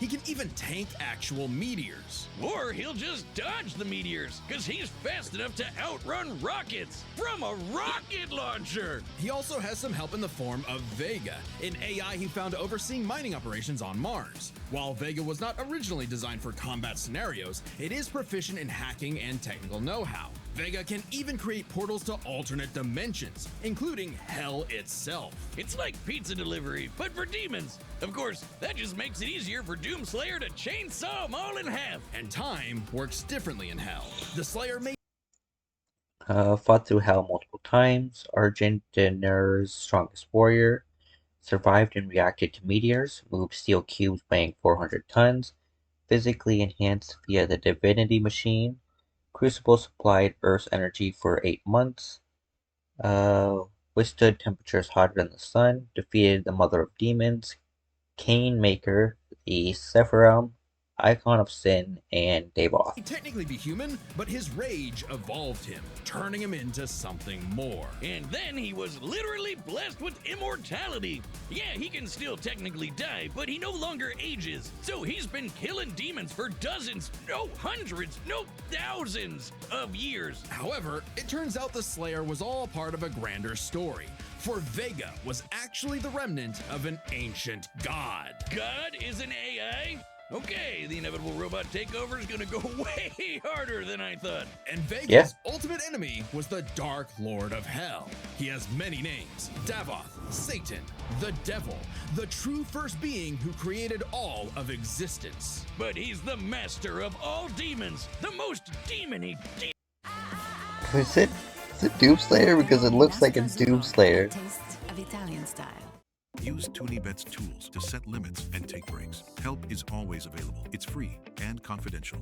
demon of demons, and we all know what the Slayer does to demons. Say it with me now. Rip and tear! Oh yeah! Wait, why does the devil look like the Doomslayer? Oh, I think he wanted to take a form known for pure destruction. You see, Doom is in many ways a surreal postmodern story that is up to the player's interpretation. Right.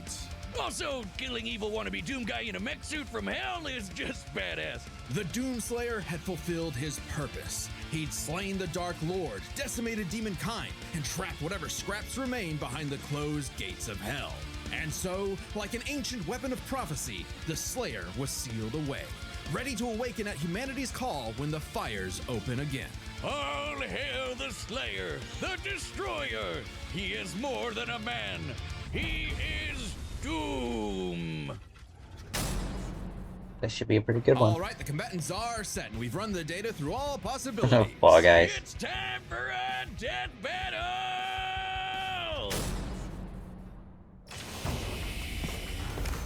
I'm not detecting enemy forces. Perhaps they left? You tell me. You sure demand a lot from a girl. Wait. Around the corner. Be ready. Enemy located. Combat will likely be necessary. Well, isn't he astute?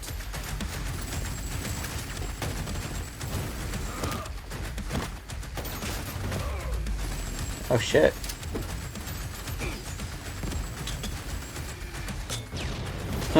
Alert. Portal detected.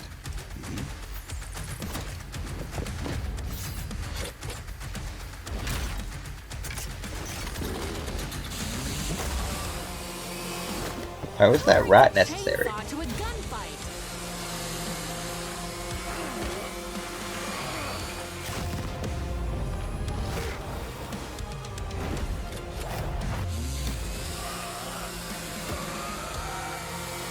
Jeez, that fucking chainsaw, man.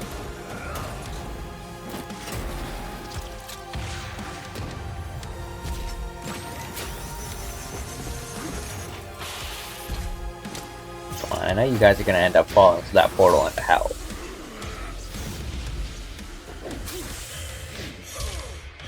Chief, watch your six.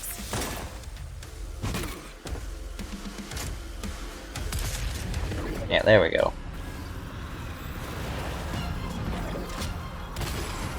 Now you're on his turf, which is not good for you. Like I said, I don't think Master Chief's winning this one this time. I think Doom Guy is fucking killing this dude. You are surrounded. Ah, crap. Now we get to watch him kill some demons. Fuck yeah!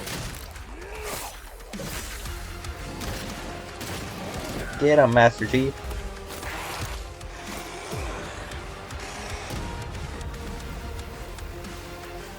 Alright, now back to the fight. Just happened.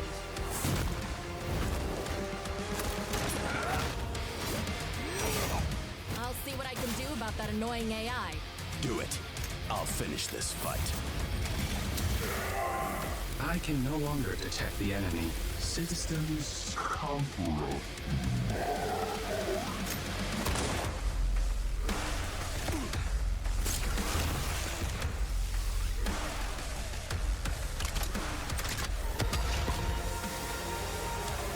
Go, Chief. Oh, damn. Oh, shit! You're fucked.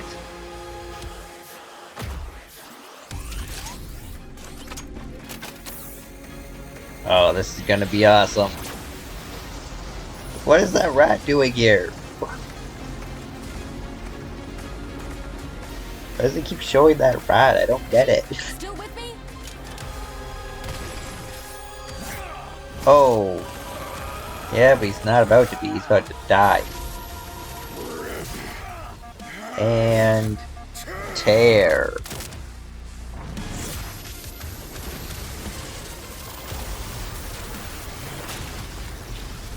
Sorry, Chief.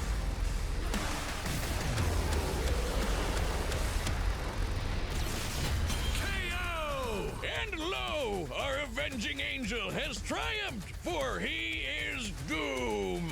Amen. There's a lot going on here, so let's break this down, starting with physical stats. Being a genetically enhanced super soldier, you'd probably expect the Master Chief to take the edge here. Wrong! Yeah, Chief can outrun a cheetah moving 66 miles per hour. The Slayer can outrun a rocket zooming almost... Master Chief dodging Covenant beam rifles could place his reaction speed over Mach 10, but Doom Slayer dodging meteors is roughly comparable or even higher. 8 times faster! Master Chief can flip the 200-ton elephant platform. The Slayer can fling around these massive steel cubes, which each measure to over 400 tons. He can take down titans with his bare hands, so it adds up. If this came down to a fist fight, he'd just punch Chief's head off. Stats may go to the Doom Slayer, but Master Chief has one trick the Slayer can't beat. Yeah, it definitely goes to AI for him. God repackaged as Siri, but Cortana is clearly the more dangerous computer pal. Yeah, Cortana obviously. was designed for combat encounters and battle planning. Vega oversaw a mining facility.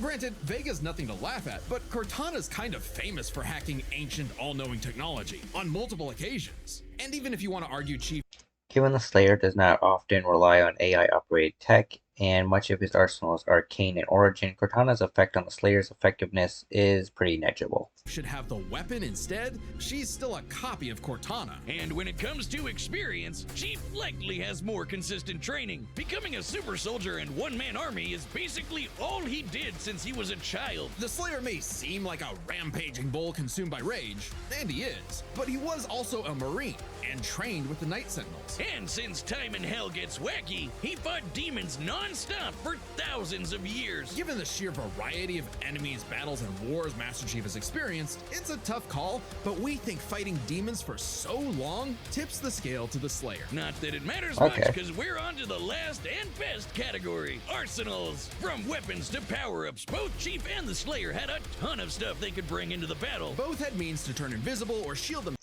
Theoretically, the Slayer's energy shields, invulnerability power-up, and saving throw rune could counter Forerunner weapons that also theoretically apply antimatter destruction. Themselves from damage. Both had suits that could withstand extreme heat and intense hits. And both had so many weapons. Technically, yeah. Master Chief had a greater variety of weaponry, but when it comes to sheer destructive power, the Slayer had him beat. The Unmaker can match the Spartan laser's light speed without having to worry about charging up, and nothing on Chief's belt can match the raw power of the BFG. Still, Master Chief did use a hardlight shield to survive a point-blank 30 megaton bomb. However, Cortana was siphoning power from the Forerunner ship they were on to make that shield, so it was a very specific circumstance not easily replicated. And it's clear that without the shield, he would have been obliterated. Even if he could replicate it, Doomguy had the weaponry to break through. Take the Crucible. Remember, the Crucible holds power equivalent to 157 trillion kilowatt hours, which directly converts to 90 gigatons of TNT. Even if you divided that power between the Crucible's 3 charges, a single swing from that sword is, at minimum, 1,000 times more powerful than that nuke. The Slayer gets the final nail in Arsenal, as he just had the better odds of actually taking the Chief down. As much as Chief tried to master the situation, he was doomed. Slay, King! The winner is the Doom Slayer. Amen. Next time. Alrighty. Just like I thought, the Doomslayer came out on top. That's gonna be it for this episode of React TCG, guys. Like, subscribe, check out Death Battle and give them all the love they deserve for making all these awesome animations and doing all this research. And of course, check back on Wednesday for these 5 death battles cut into singles for those of you who, don't want to sit through like a 2.5 hour, 3 hour long video, depending on how long this ends up being. So yeah, that being said, have a good one, guys, and I will see you next time.